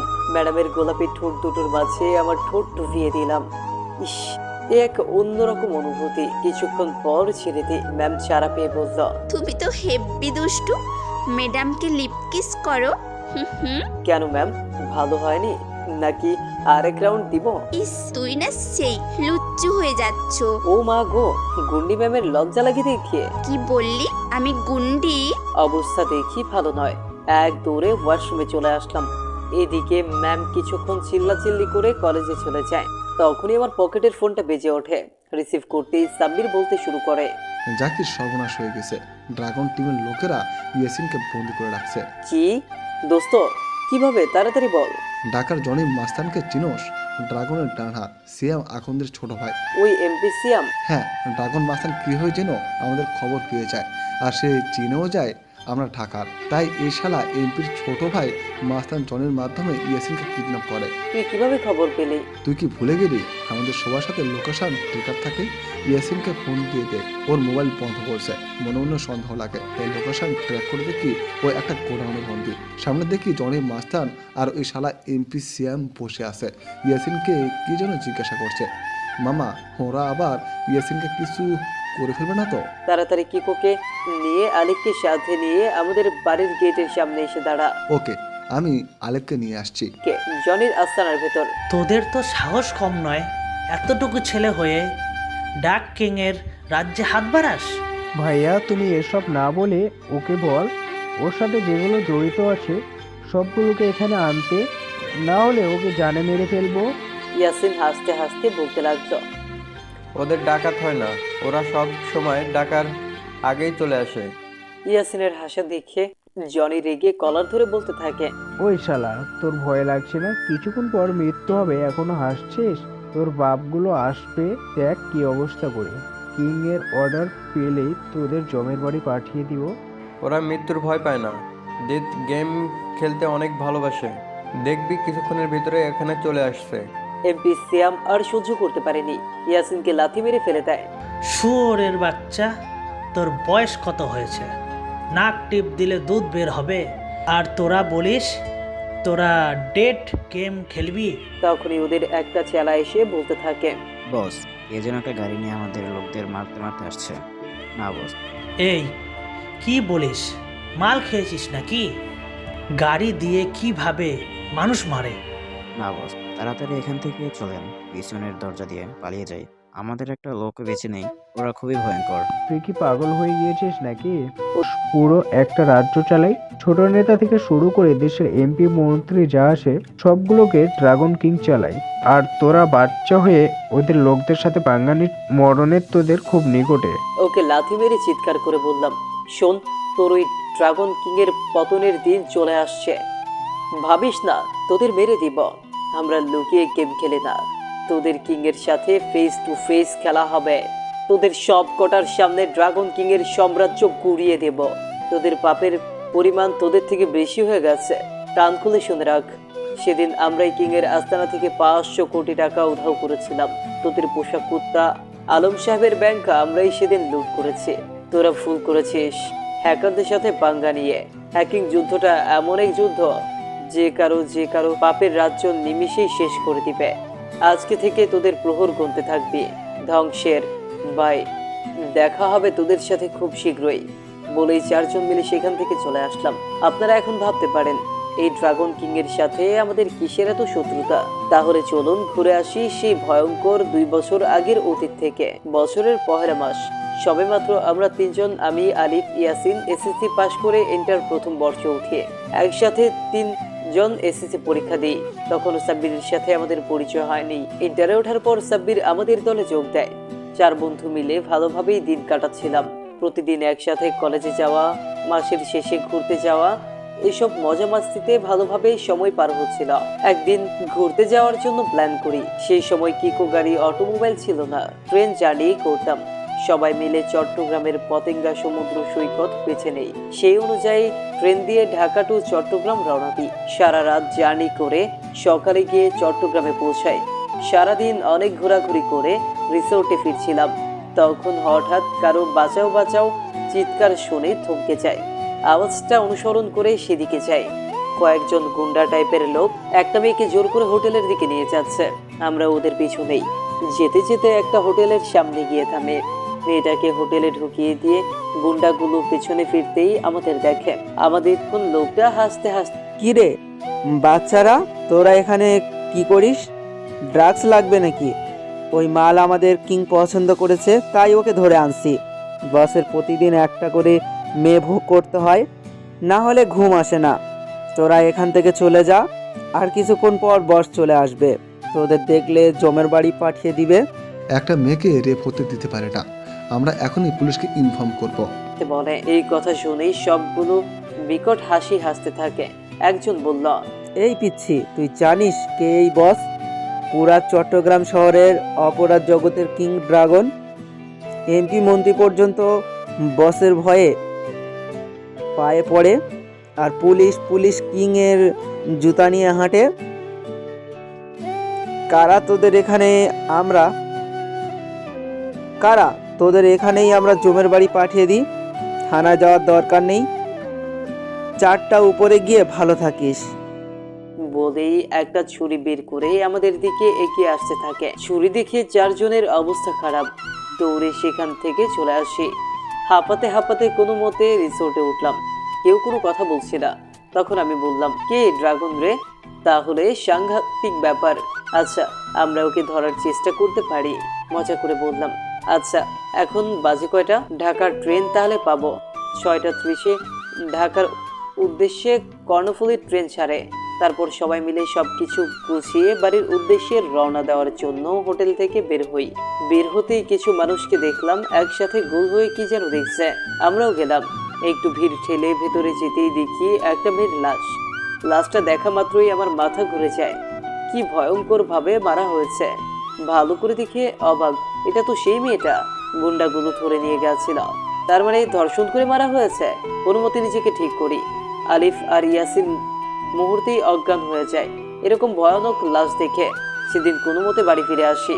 চোখ বুঝতেই লাশটা চোখের সামনে ভেসে ওঠে। ফোন দিয়ে দেখি সবারই একই অবস্থা। সবাই আড্ডাখানায় জমা হই। মেইন উদ্দেশ্য ছিল এই টপিকটা নিয়ে আলোচনা করা। গিয়ে দেখি সবাই উপস্থিত। আমি গিয়ে বললাম, আমাদের কিছু করা দরকার, নালে ওই নরপশুটা না জানি আরো কত মেয়ের প্রাণ নেয়। আমি কোথায় যেন এই নামটা শুনেছিলাম। ঠিক মনে পড়ছে বলে সাব্বির চমকিত হলো। তখন আমি আব্বু আম্মুর সাথে লন্ডনে ছিলাম। একদিন আন্তর্জাতিক অপরাধ বিষয়ে একটা আর্টিকেল পড়েছি। হঠাৎ বাংলাদেশ নিয়ে একটা লেখা দেখা চোখে আটকে যায়। হেডলাইনটা ছিল, দক্ষিণ এশিয়ার মধ্যে অপরাধ জগতের শীর্ষ সন্ত্রাস ড্রাগন কিং। নারী পাচার থেকে শুরু কালোবাজারি, ড্রাগ সাপ্লাই, সব ধরনের অপরাধে জড়িত। কৌতূহলবশত পড়তে শুরু করি। যা জানলাম শুনে অবাক হয়ে যায়। এই তথ্য প্রযুক্তির উন্নয়ন হয়েছে, তবুও নাকি ওকে ধরা সম্ভব হচ্ছে না। এখনো পর্যন্ত দেশের আর্মি ফোর্স ওর পিছনে লেগে আছে, কিন্তু ধরতে পারছে না। দেখ, এটা তুই মজা করে বলছিস, কিন্তু একটা জিনিস করে কিন্তু ওকে ধরা সম্ভব। এই কথা বলিস না। আজ একটু চিন্তা করে দেখতো, ওই মেয়েটার জায়গায় আমার বা তোদের বোন যদি থাকতো, যত বড়ই ভয়ঙ্কর মাফিয়া হোক না কেন, প্রতিশোধের জন্য কিছু না কিছু তো করতাম। কি বলতে চাইছিস তুই? কারণ ওর সঠিক কোনো তথ্য পাওয়া যাচ্ছে না। কোথায় থাকে, কোথা থেকে ওর সাম্রাজ্য পরিচালনা করছে, এইসব আমাদের দেশের আর্মি বা পুলিশ কেউই পাচ্ছে না, তাই ওকে ধরতেও পারছে না। ইয়াসিন, তোর মামানা আর্মির মেজর। আমরা আমাদের লক্ষ্য পূরণ করতে পারলে তুই তোর মামার সাহায্য নিতে পারবি না? রাখ তোর ফালতু কথা। হাজার হাজার সরকারি মিশন চালানো হচ্ছে ওকে তাড়ানোর জন্য, আর আমরা নাকি ওর পিছনে লাগবো। এত তাড়াতাড়ি মরার শখ নেই। তারপর 4 জন মিলে হাতের ওপর হাত রেখে শপথ করি, যে কোনো মূল্যে ড্রাগন কিংকে ধরবো। তারপর শুরু করলাম আমাদের কাজ। এভাবে হ্যাকিং শিখতে শিখতে প্রায় 2টা বছর লাগে। শুনলেন তো সেই অতীত। অনেকদিন পরিকল্পনা করে ওর সব ইনফরমেশন পেয়ে যাই। কোথায় কোথায় ওর গ্যাং ছড়িয়ে আছে, কারা কারা ওর সাথে জড়িয়ে আছে। এখন শুধু পরিকল্পনা মাফিক ওকে ধরব। জনির গোডাউন থেকে সোজা ইয়াসিনের মামার বাসায় আসলাম। Army major general Kamrul Hasan, ওনার সাথে আমরা একটা প্ল্যান করি। কি প্ল্যান? ড্রাগনকে ধরার সময় জেনে যাবেন। তারপর সব কিছু করে বাসায় চলে আসলাম। আস্তে আস্তে সন্ধ্যা নেমে যায়। তারপর খেয়ে দিয়ে কিছুক্ষণ পড়াশোনা করে ঘুমিয়ে যায়। পরীক্ষা চলে আসছে, তাই এখন তো একটু পড়াশোনা করা দরকার। সকালে ঘুমোচ্ছে, হঠাৎ বুকের ওপর ভারী কিছু অনুভব করি। তাকিয়ে দেখি ম্যাডাম পুরো বাচ্চাদের মতো হাত পা ছড়িয়ে শুয়ে আছে। দেখতে যা কিউট লাগছে, একটা পাপ্পি না দিয়ে পারলাম না। কিস করার সাথে সাথে ম্যাডাম আমার উপর উঠে বসে, তারপর বলল, তুমি না দিন দিন হেব্বি পুংঠা হয়ে যাচ্ছ, খালি সুযোগ পেলেই কিস করে ফেলো। এখন দেখো কি করি, বলেই মুখটা এগিয়ে আনছে। আমি সাথে সাথে আটকে দিলাম, আরে দাঁত ব্রাশ করি নাই। রাখ তোর দাঁত ব্রাশ, আমাকে কিস করতে দে। দেখছেন কেমন লুইচ্চা, দাঁত ব্রাশ করছি না তাও কিস করতে আসে। ধাক্কা দিয়ে বিছানার এক সাইডে ফেলে দিয়ে এক দৌড়ে ওয়াশরুমে দরজাটা লাগিয়ে দিই, না হলে যে লজ্জা এখানেও চলে আসবে। ম্যাডাম দরজা ধাক্কাচ্ছে। এই বদমাস, দরজা খোল, আমাকে আগে কিস দিলি কেন? আমি এদিকে ফ্রেশ হচ্ছে, ম্যাডাম দরজায় ধাক্কাচ্ছে। ফ্রেশ হয়ে টাওয়েলটা পরতেই মনে পড়ে খাই সেরে প্যান্ট শার্ট আনি নাই। এখন কি করি? দরজার কাছে গিয়ে দেখি বাহির থেকে লাগানো। ম্যাডাম মনে হয় লাগিয়ে দিছে। চিল্লাচিল্লি শুরু করলাম। আমার চিল্লানি শুনে ম্যাম বলতে লাগলো, এটাই তোর শাস্তি, আমাকে ভেতরে না ঢুকতে দেওয়া। না দিমু না। এখন কি করবি? হুম, সুন্দরভাবে একটা কিস করতে দে, না হলে। প্লিজ দরজাটা খুলে কাপড়গুলো দিন, ঠান্ডা লাগছে। প্লিজ প্লিজ দিয়ে দাও, না হলে কলেজে দেরি হবে। আমার কথা শুনে ম্যাডাম কাপড়গুলো নিয়ে দরজাটা খুলে দেয়। আমি কাপড় নেওয়ার আগেই ভেতরে ঢুকে দরজা বন্ধ করে ফেলে। না হলে কি বলার আগেই টাওয়েল ধরে বলল, এই না না, আমার ইজ্জত শেষ বলেই জাকিয়া ম্যাম আমার খালি পিঠে হাত দুটো দিয়ে খামচে ধরে ঠোঁটের সাথে আমার ঠোঁট মিশিয়ে নেয়। কিছুক্ষণ লিপ কিস করে বুকের মধ্যে কিস শুরু করে দেয়। খয়েছে আজকে, মনে হয় বিয়ের আগেই বাসর করে ফেলবে। তাড়াতাড়ি আটকায়, ম্যাম এটা ঠিক না, কি করছেন এটা? ধুর, রাখ, আমাকে কিস করতে দে। আরে ম্যাডাম কলেজের সময় হয়ে যাচ্ছে, এসব কি করছেন? বলেই জোর করে ম্যাডামকে আলাদা করলাম। আবার নেশাক্ত চোখে এগিয়ে আসছে, না কিছু একটা করতে হবে। কাপড়গুলো নিয়ে ম্যাডামকে ওয়াশরুমে রেখে বাহির থেকে দরজা লাগিয়ে দিলাম, না হলে কাপড় পরতেও দিবে না। ভেতর থেকে ম্যাম চিল্লাচিল্লি করছে। তাড়াতাড়ি কাপড় পরে দরজাটা খুলে দিয়ে এক দৌড়ে নিচে চলে এলাম। এসে সোজা খাবার খেতে বসে গেলাম। আমার পেছনে দেখি ম্যাম আসছে। তারপর খেয়ে দিয়ে ম্যাডামের সাথে গাড়িতে করে কলেজের দিকে রওনা দিই। গাড়ির ভেতরে ম্যাডাম বলল, তুই আমাকে বাথরুমের দরজা লাগিয়ে চলে আসছিলি কেন? হুম, আরে আস্তে, আপনি কি করছিলেন? আর একটু হলেই ম্যাডাম মুচকি হেসে বলল, আরেকটা হলে কি? ধুর কিছু না। তা বলতে হবে না, এর শাস্তি পেতেই হবে। বলেই ম্যাডাম সাইডে গাড়ি থামিয়ে দেয়। গাড়ি থামাতেই আমি ম্যাডামকে একটানে শরীরের সাথে মিশিয়ে দিই। বাহ, পিচ্চি দেখি আমার থেকে এক পা এগিয়ে।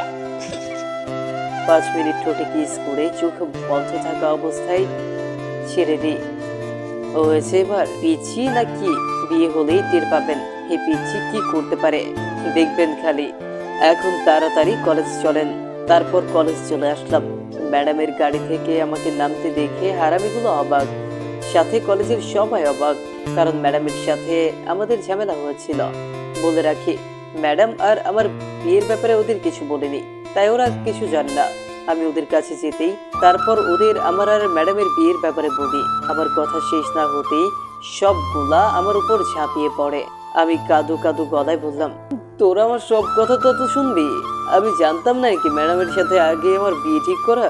জানলে কি তোদের বলতাম না? হয়েছে মামা, আর দুঃখ করতে হবে না। বিকালে তোকে ফকির বানাবো। রেডি থাকিস, এখন চল ক্লাসে চল গিয়ে। তারপর সবাই মিলে ক্লাসের দিকে আসতে থাকে। তখনই নীলা মাঝ পথে এসে দাঁড়ায়। আসলে নীলা, আমি বলার আগেই আলিফ বলল, না এটা মজা না, সত্যি। দেখো নীলা, জীবনে কাউকে পছন্দ হতেই পারে, আমরা নিজেও জানি না কখন হঠাৎ করে কাকে ভালো লেগে যায়। তোর ক্ষেত্রেও ঠিক তাই হয়েছে। হয়তো তোর ভাগ্যে আমি ছিলাম না, এই জন্য তুই কষ্ট পাবি, এটার কোনো মানে হয় না। আমাকে ভুলে যা নীলা, নিশ্চয়ই আমার চেয়ে বেটার কাউকে পাবি। সব ভালোবাসার মানে পূর্ণতা না, কিছু ভালোবাসা আজীবন অপূর্ণতার বদ্ধ কুটিরেই আটকে থাকে। প্লিজ নীলা, ভুলে যা।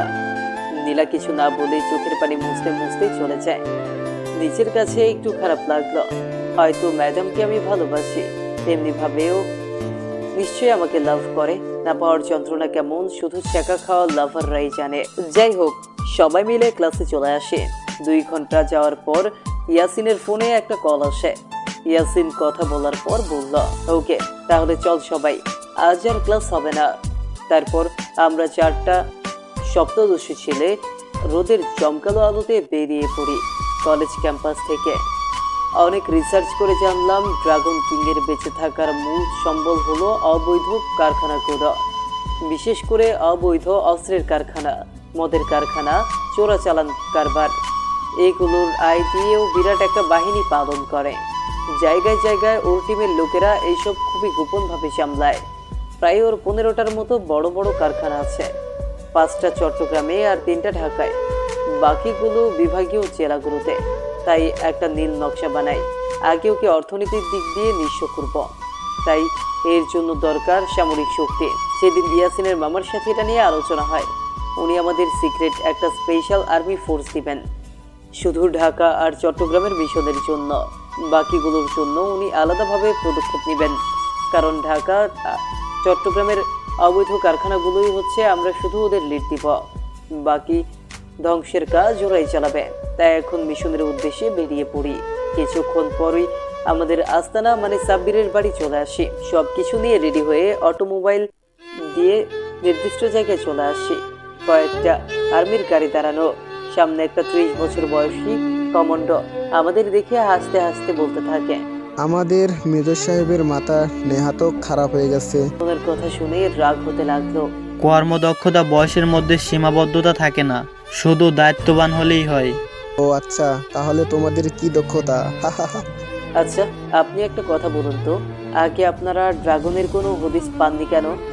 সঠিক তথ্য পাওয়া যায়নি বলে, কারণ এটা অনেক কঠিন ছিল।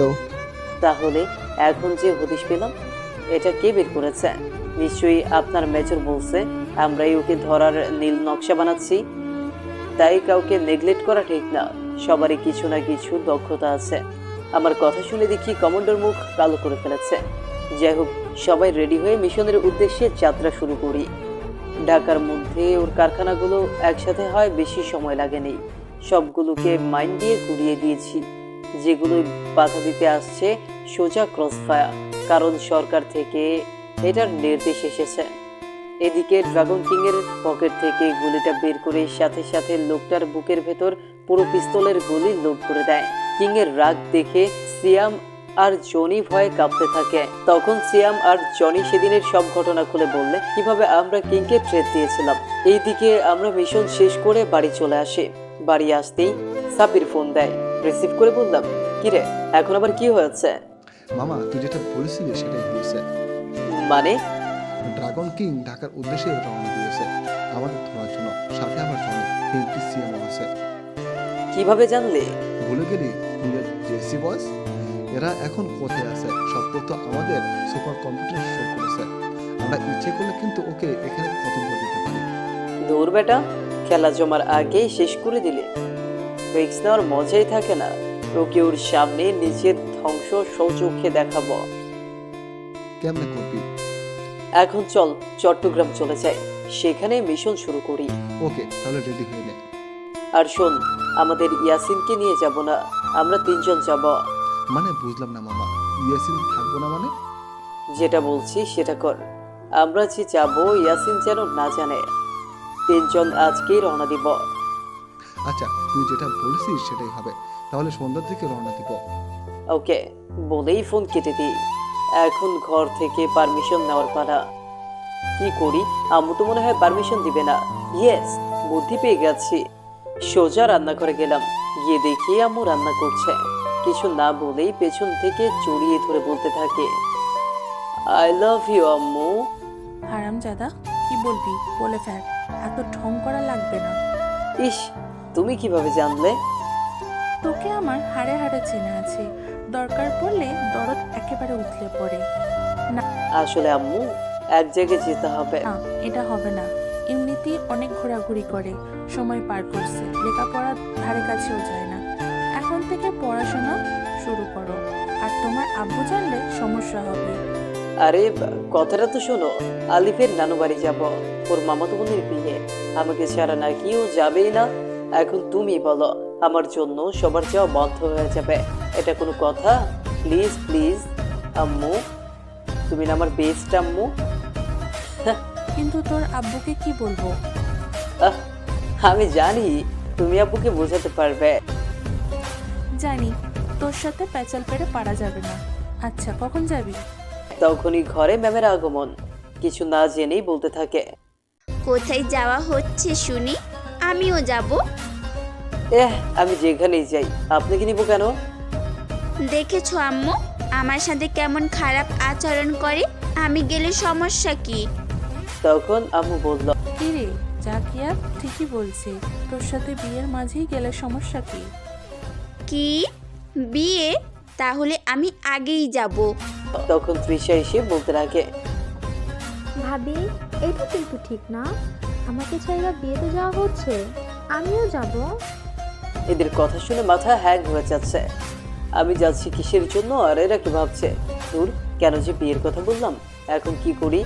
আরে তোমরা আমার কথার তো শুনবা, এখানে শুধু আমাকে বলা হয়েছে যাওয়ার জন্য। তাছাড়া আলিফের মামাতো বোনের বিয়েতে শুধু আমরা ফ্রেন্ডসগুলা একসাথে যাব। সে যাই হোক, তোমাদের সাথে গেলে সমস্যা হবে না? প্লিজ বোঝার চেষ্টা করো সবাই, আমি এখান থেকে এসে তোমাদের নিয়ে ঘুরতে যাব, তবু আজকে যেতে দাও। তখন তৃষা হাসতে হাসতে বলল, তাতে হবে না মশাই। ধুর তোরা যা, আমি নিচে যাব না, বলেই নিচের রুমে এসে পড়ি। রাগ হতে লাগলো, আমি যাচ্ছি কেন, আসলে ব্যাপারটাই ওরা বোঝে না। সত্যি কথা বলে দিলে আম্মু হাড্ডি গুডি ভেঙে ঘরে বসিয়ে রাখবে। আসলে আম্মু যদি জানে এসব কাজে জড়িত, তাহলে আল্লাহ জানে কি করবে। খুব সাবধানে এইসব মিশন চালাচ্ছে। ধুর, এখন কি করি? তখন জাকিয়ে আসলো। কি জানো, রাগ করছো? আপনি আর একটা কথাও বলবেন না। আচ্ছা, এত রাগ দেখাতে হবে না, তুমি একাই যাবে। সত্যি? তবে শর্ত আছে। আবার কিসের শর্ত? সেখান থেকে ফিরে এসে আমাদের দূরে কোথাও ঘুরতে নিয়ে যেতে হবে। আর এখন থেকে আমি যা বলবো তাই করতে হবে। সেখানে গিয়ে ফোন না দিলে আমি রাগ করব। তাই প্রতিদিন ফোন দিয়ে একটা করে অক্সিজেন মানে উম্মা দিতে হবে। আর এখন একটু রোম্যান্স হবে। সব বুঝলাম, বাট এখন রোম্যান্স হবে মানে? দাঁড়াও, রোম্যান্স হবে মানে বুঝিয়ে দিচ্ছি। বলেই আমার মতো পিচ্ছিটার উপর ঝাঁপিয়ে পড়ে। পাক্কা 10 মিনিট লিপ কিস করে চোখ বন্ধ থাকা অবস্থায় ছেড়ে দেয়। আপনি হেব্বি লুচ্চা, বিয়ের আগে যখন খুশি কিস মারেন, একেবারে গুন্ডির মতো। কি? আমি গুন্ডি? দাঁড়া বলছি। এই বদমাস, দাঁড়া বলছি। এক দৌড়ে ওয়াশরুমে, না হলে কেলানি খেতে হবে। ফ্রেশ হয়ে খেয়ে দিয়ে সবার কাছ থেকে বিদায় নিয়ে সাব্বিরের বাসায় চলে আসলাম। একটু আগে এসে পড়েছে, কারণ কিছু দরকারি কাজ করার জন্য। কেননা এই মিশনটা আমাদের একাই করতে হবে, কারণ চট্টগ্রামে এই মিশনের কোনো সিক্রেট আর্মি ফোর্স নেই। অবশ্য মেজর মানে ইয়াসিনের মামা বলছিল, উনি কথা বললে সেখানকার আর্মি বাহিনী আমাদের সাহায্য করবে, বাট আমরাই না করে দিই। তবে ওনার থেকে কয়েক ডজন মাইন নিয়েছি, কেননা মিশনে এগুলো লাগতেই পারে। কিছুক্ষণের ভেতরে আমাদের আস্তানায় এসে পড়ি, দেখি আলিফ সাব্বির কি যেন করছে। কিরে মামা, সব রেডি? কিন্তু ইয়াসিন রে জানালি না কেন? ও কিন্তু জানলে মন খারাপ করবে। আরে এখানে প্ল্যান আছে, পরে সব বুঝে যাবে।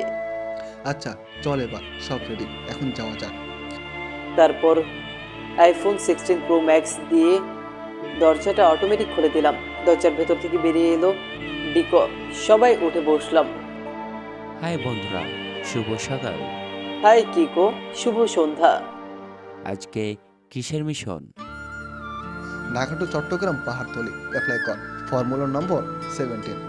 তখনই কিকোর মনিটরে বাংলাদেশের হাইওয়ে ম্যাপ চলে আসে। তারপর কিকো ঢাকা টু পাহাড়তলির লোকেশন সেট আপ করে নেয়। শা করে এক টান দেয়। আমরা এদিকে ল্যাপটপ দিয়ে জেএসওয়াই এর সাথে কানেকশন নিয়ে নিই, কারণ সেখানে গিয়ে অনেক কিছু জানতে হবে।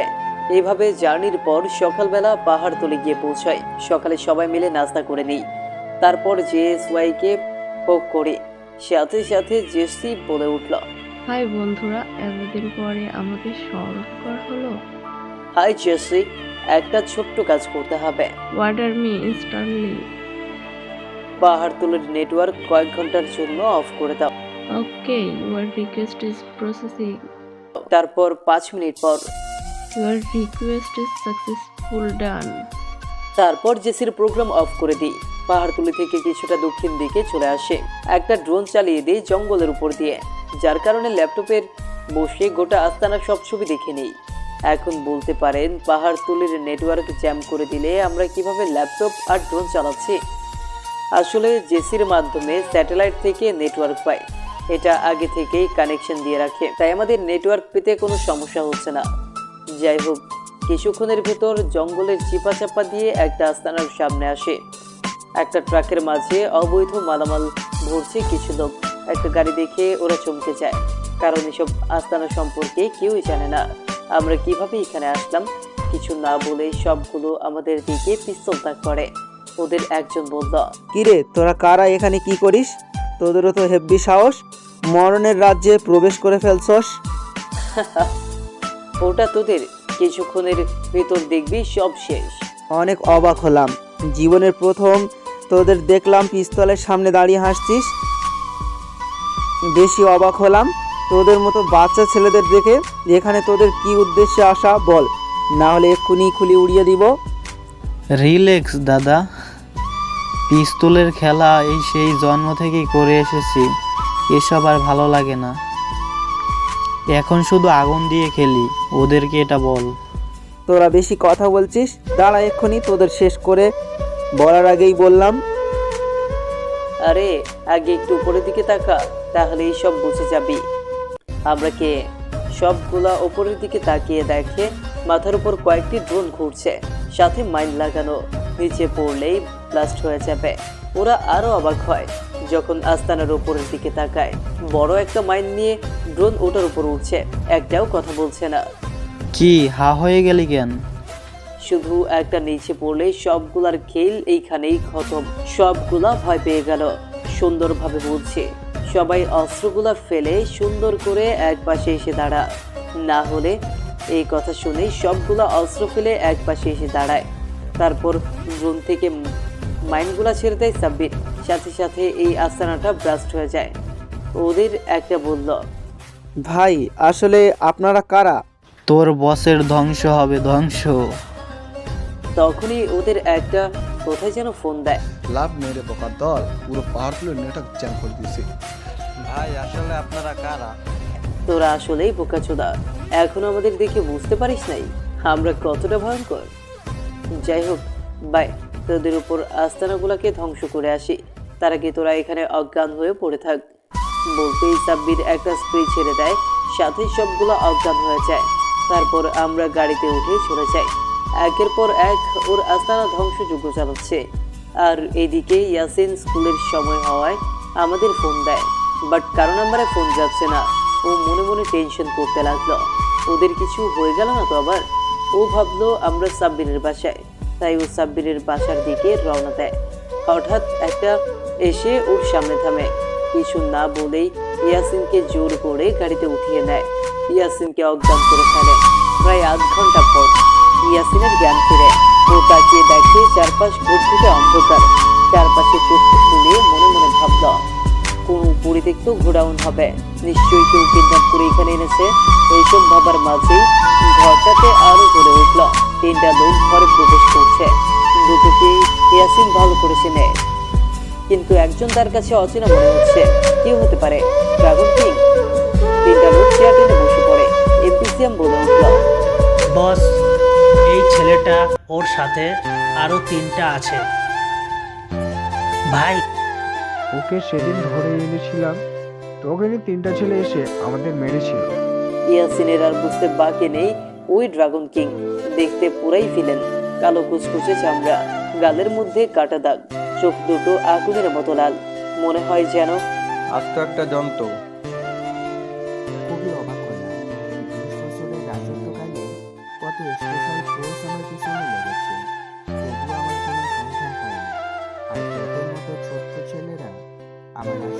থেকে টাকা গায়েব করে ফেলছো?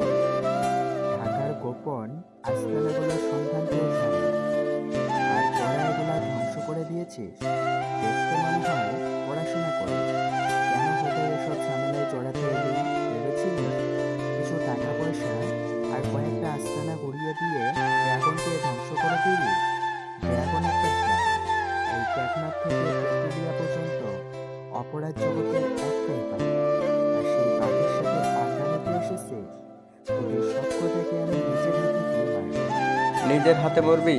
হ্যাঁ, শুধু ওইটাই কর, মাত্র একদিন তোর সব শেষ হয়ে যাবে। ড্রাগন কিং রাগে ইয়াসিনের মুখে ঘুষি মারে, ছিটকে গিয়ে কিছুটা দূরে গিয়ে পড়ে। কুত্তার বাচ্চা, তুই ড্রাগন কিংয়ের সামনে হাসি মারিস?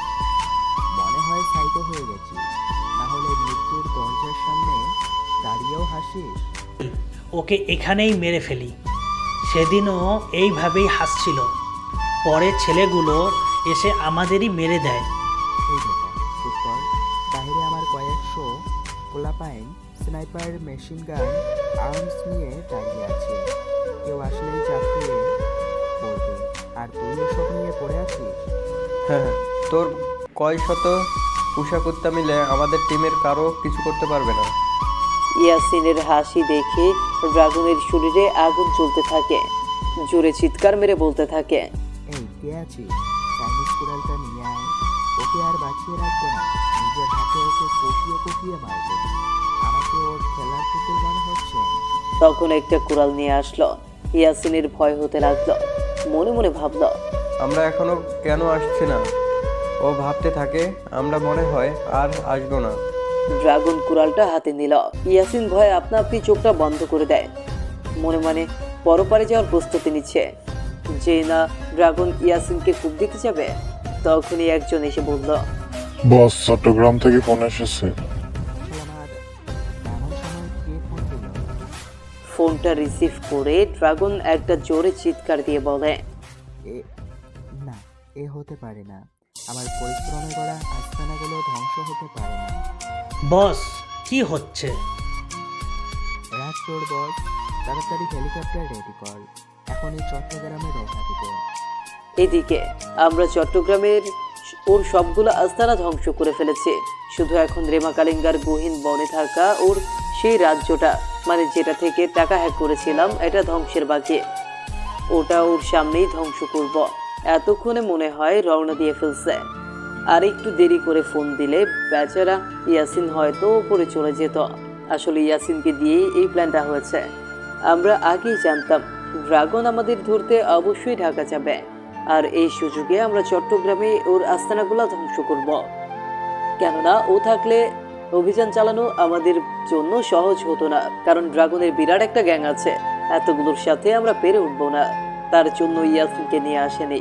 এরা আমাদের কাউকে না পেলে বুঝে যাবে চট্টগ্রাম চলে এসেছে, তাই বোঝার আগেই যেন আস্তানাগুলো ধ্বংস করতে পারি, এই জন্যই ইয়াসিনকে ঢাকায় রেখে আসে। আর ওকে ড্রাগন গ্যাং যে কিডন্যাপ করছে এটা ভালো করেই সাব্বিরের ল্যাপটপে দেখতে পায়, কারণ ইয়াসিনের সাথে লোকেশন ট্র্যাকার আছে।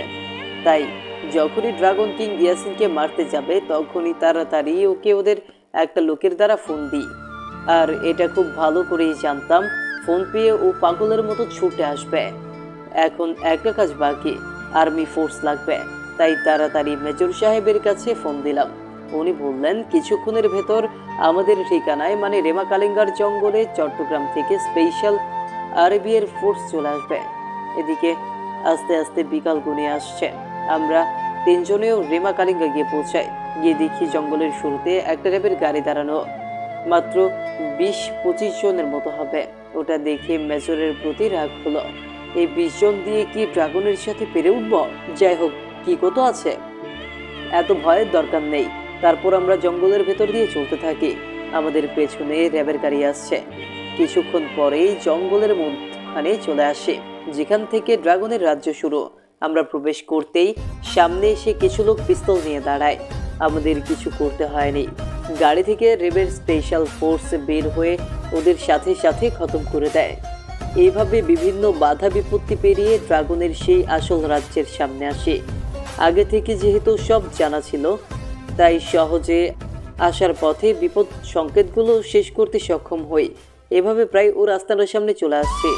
তখন হঠাৎ আমরা প্রবেশ করতেই সামনে এসে কিছু লোক পিস্তল নিয়ে দাঁড়ায়। আমাদের কিছু করতে হয়নি, গাড়ি থেকে র্যাবের স্পেশাল ফোর্স বের হয়ে ওদের সাথে সাথে খতম করে দেয়। এভাবে বিভিন্ন বাধা বিপত্তি পেরিয়ে ড্রাগনের সেই আসল রাজ্যের সামনে আসি।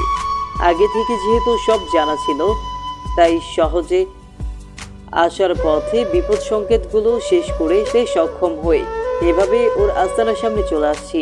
তখন হঠাৎ কিসের আওয়াজ শুনতে পাই, মনে হচ্ছে গাড়ির ইঞ্জিনের আওয়াজ। কিছুক্ষণের ভেতর 10-12টা গাড়ি এসে থামলো আমাদের পেছনে। গাড়ি থেকে লোক বেরিয়ে এলো। ওটাকে ভালো করেই চিনি, কিন্তু অপর একজনকে দেখে চমকে যায়।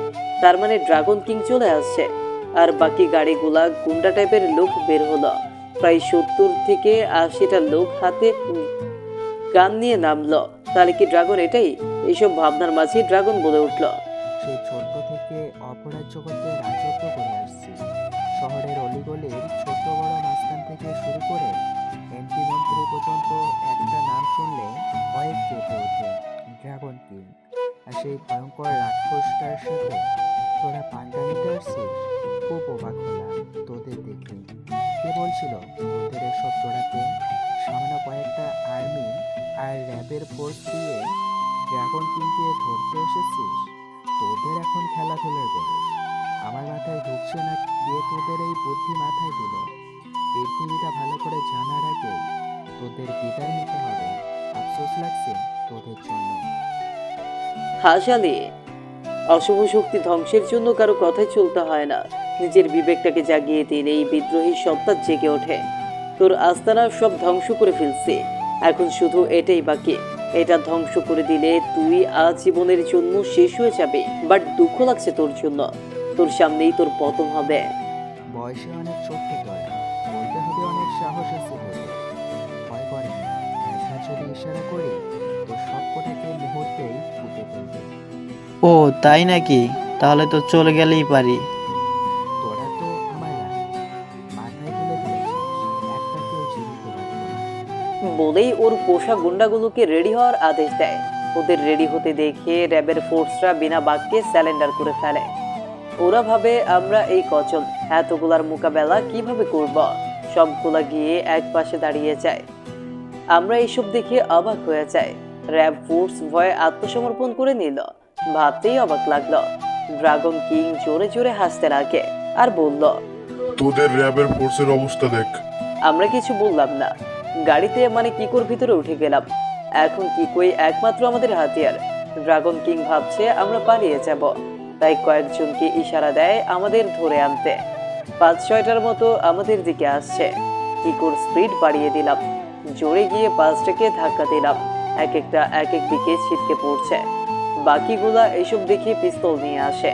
তাড়াতাড়ি সাব্বির কিকোর গ্লাস চেঞ্জ করে দিল, বুলেট প্রুফ গ্লাসে কনভার্ট করে দিল। আমি ড্রাইভ করছি আর আলিফকে বললাম তাড়াতাড়ি মেজরের সাথে যোগাযোগ করতে, জরুরি আর্মি ফোর্স পাঠাতে, কেননা কিকোর গ্লাসে বেশি বুলেট লাগলে পেতে যাবে। ফুল স্পিডে চালাচ্ছে, যেটাই সামনে পড়ছে ছিটকে দূরে গিয়ে পড়ছে। হুঁশ নেই কোথায় গিয়ে দিয়ে চালাচ্ছি, তবে শুধু গুলির শব্দ পাচ্ছি আর কিকোর সামনে মানুষের ধাক্কা লাগার শব্দ পাচ্ছি। কতক্ষণের ভেতর 20-30টার মতো ওপরে পাঠিয়ে দিয়েছে। ড্রাগন কিং শুধু তাকিয়ে দেখছে, মনে মনে ভয় পেতে লাগে। তখনই হঠাৎ করে দেখি জনি ইয়াসিনের বুকে পিস্তল ধরে ড্রাগনের সামনে নিয়ে আসে। ইয়াসিনকে দেখে আটকে উঠি সবাই আর বলতে থাকে, যদি ইয়াসমিনকে বাঁচাতে চাস গাড়ি থামিয়ে নেমে পড়, না হলে তোদের প্রাণবন্ধু আর বেঁচে থাকবে না। তাড়াতাড়ি কিকোকে স্টপ করে দিই। ড্রাগন জনিকে বলল, এনারা হয় বাঘের বাচ্চা। এই শাল কুত্তার বাচ্চারা, সবগুলো গাড়ি থেকে নাম, না হলে একে এখানেই শেষ করে দেব। 3জনেই গাড়ি থেকে নেমে পড়ি। আমাদের নামতে দেখে ইয়াসিন বলল, প্লিজ তোরা কেউ সারেন্ডার করছিস না? না রে দোস্ত, আমরা এত স্বার্থপর নই। আমাদের জন্য তোর প্রাণটা চলে যাক। প্লিজ, আমি মারা গেলে কিছু হবে না, তবুও তোরা এদের কাছে মাথা নত করিস না। নিজেদের বাঁচানোর জন্য তোর প্রাণটা দিতে পারিস না দোস্ত? মরার দরকার হলে সবাই একসাথে মরবো। আমাদের কাণ্ড দেখে সবগুলো অবাক। এই শালা, তোর ভয় লাগে না? নিজের প্রাণটার মায়াও করিস না? ইয়াসিন কিছু না বলেই হাত ওপরে তুলে বসে পড়ে, তারপর বলতে লাগে, প্লিজ তোরা সবাই গাড়িতে উঠে পড়। আমি জানি আমাকে মেরে দিলেও ও তোদের ছাড়বে না। তোরা ওর সামনে স্যারেন্ডার করিস না। আমি মরার জন্য প্রস্তুত। তোরা লড়াই চালিয়ে যা প্লিজ। তখন রাগে ড্রাগন কিং বলতে থাকে, তার বাচ্চা, তোর মরার শখ না? দাঁড়া, আগে তোকেই শেষ করি। বলেই জনির হাত থেকে পিস্তলটা নিয়ে লোড দিয়ে দেয়। ইয়াসিনের কপাল বরাবর পিস্তলটা আনতেই একটা বুলেট এসে ড্রাগনের হাতে লাগে, সাথে সাথে পিস্তলটা পড়ে যায়। আরেকটা এসে জনির পায়ে, আরেকটা এসে এমপি সিয়ামের কপাল বরাবর লাগে। তিনটা মাটিতে ধপাস করে পড়ে যায়। কোথা থেকে গুলি ছোড়া হলো সেদিকে তাকাতেই অবাক। স্পেশাল র্যাব ফোর্সরা সবাই হাতে বন্দুক নিয়ে যার যার পজিশনে দাঁড়িয়ে আছে। আচমকা এমন হওয়াতে ড্রাগন সহ সবাই ভয় পেয়ে যায়। জনি ভাই বলে চিৎকার দিয়ে ওঠে। ইয়াসিন তাড়াতাড়ি দৌড় দিয়ে আমাদের কাছে চলে আসে। চারজনেই গাড়িতে উঠে গেলাম। র্যাবের লোকজন সবাই বুলেট প্রুফ জ্যাকেট আর হেলমেট মাথায় নিয়ে ওদের উদ্দেশ্যে গুলি ছুটতে থাকে। ড্রাগনও ওর গুন্ডাদের ইশারা দেয় আমাদের মারতে। এভাবে দুই পক্ষ তুমুল গোলাগুলিতে জড়িয়ে পড়ি। ড্রাগনের লোকজন কিছুক্ষণের ভেতরই সবগুলা মাটিতে লুটিয়ে পড়ছে, আর একটাও বেঁচে নেই। র্যাবের ফোর্সদের বুলেট প্রুফ জ্যাকেট আর হেলমেট থাকার কারণে কিচ্ছু হয়নি। এখন শুধু জনি আর ড্রাগন বেঁচে আছে। ওর সামনে যায়, গাড়ি থেকে বের হয়ে ওর সামনে গিয়ে দাঁড়ায়। কিরে, বলেছিলাম না তোর সামনে ফেস টু ফেস খেলা হবে? তুই নিজের চোখে তোর ধ্বংস দেখবে। তোর বাকি রাজ্যগুলা একে একে ধ্বংস করছে, এখন শুধু এটাই বাকি। তোর সামনে এটা ধ্বংস করব বলেই সাব্বির মাইন লাগানো ড্রোনগুলা ওর আস্তানার সামনে দিয়ে চালাতে থাকে। একে একে 4টা ড্রোন মাইন গুলা নিয়ে উড়াল দিল। ওর আস্তানার ওপর থেকে নিচে মাইন গুলা ছেড়ে দিলাম। সাথে সাথে ড্রাগনের রাজ্যটা দাউ দাউ করে আগুন জ্বলে উঠল। ড্রাগন কিং জোরে চিৎকার দিয়ে বলে উঠল, না, এ হতে পারে না। আমার হাতে গড়া সাম্রাজ্য এভাবে ধ্বংস হতে পারে না। তোরা আমাকে ধ্বংস করে দিলেও এই দেশ থেকে অপরাধ কমাতে পারবি না। আমি না থাকলেও আমার লোকজন সারা দেশে ভাইরাসের মতো ছড়িয়ে যাবে, দেশটাকে ধ্বংসের দিকে নিয়ে যাবে। অপরাধ জগতের বাদশা ড্রাগন কিং আমি। ওর কথা শুনে রাগ উঠে গেল। জোরে একটা লাথি মেরে দিলাম ওর বুকের মাঝে।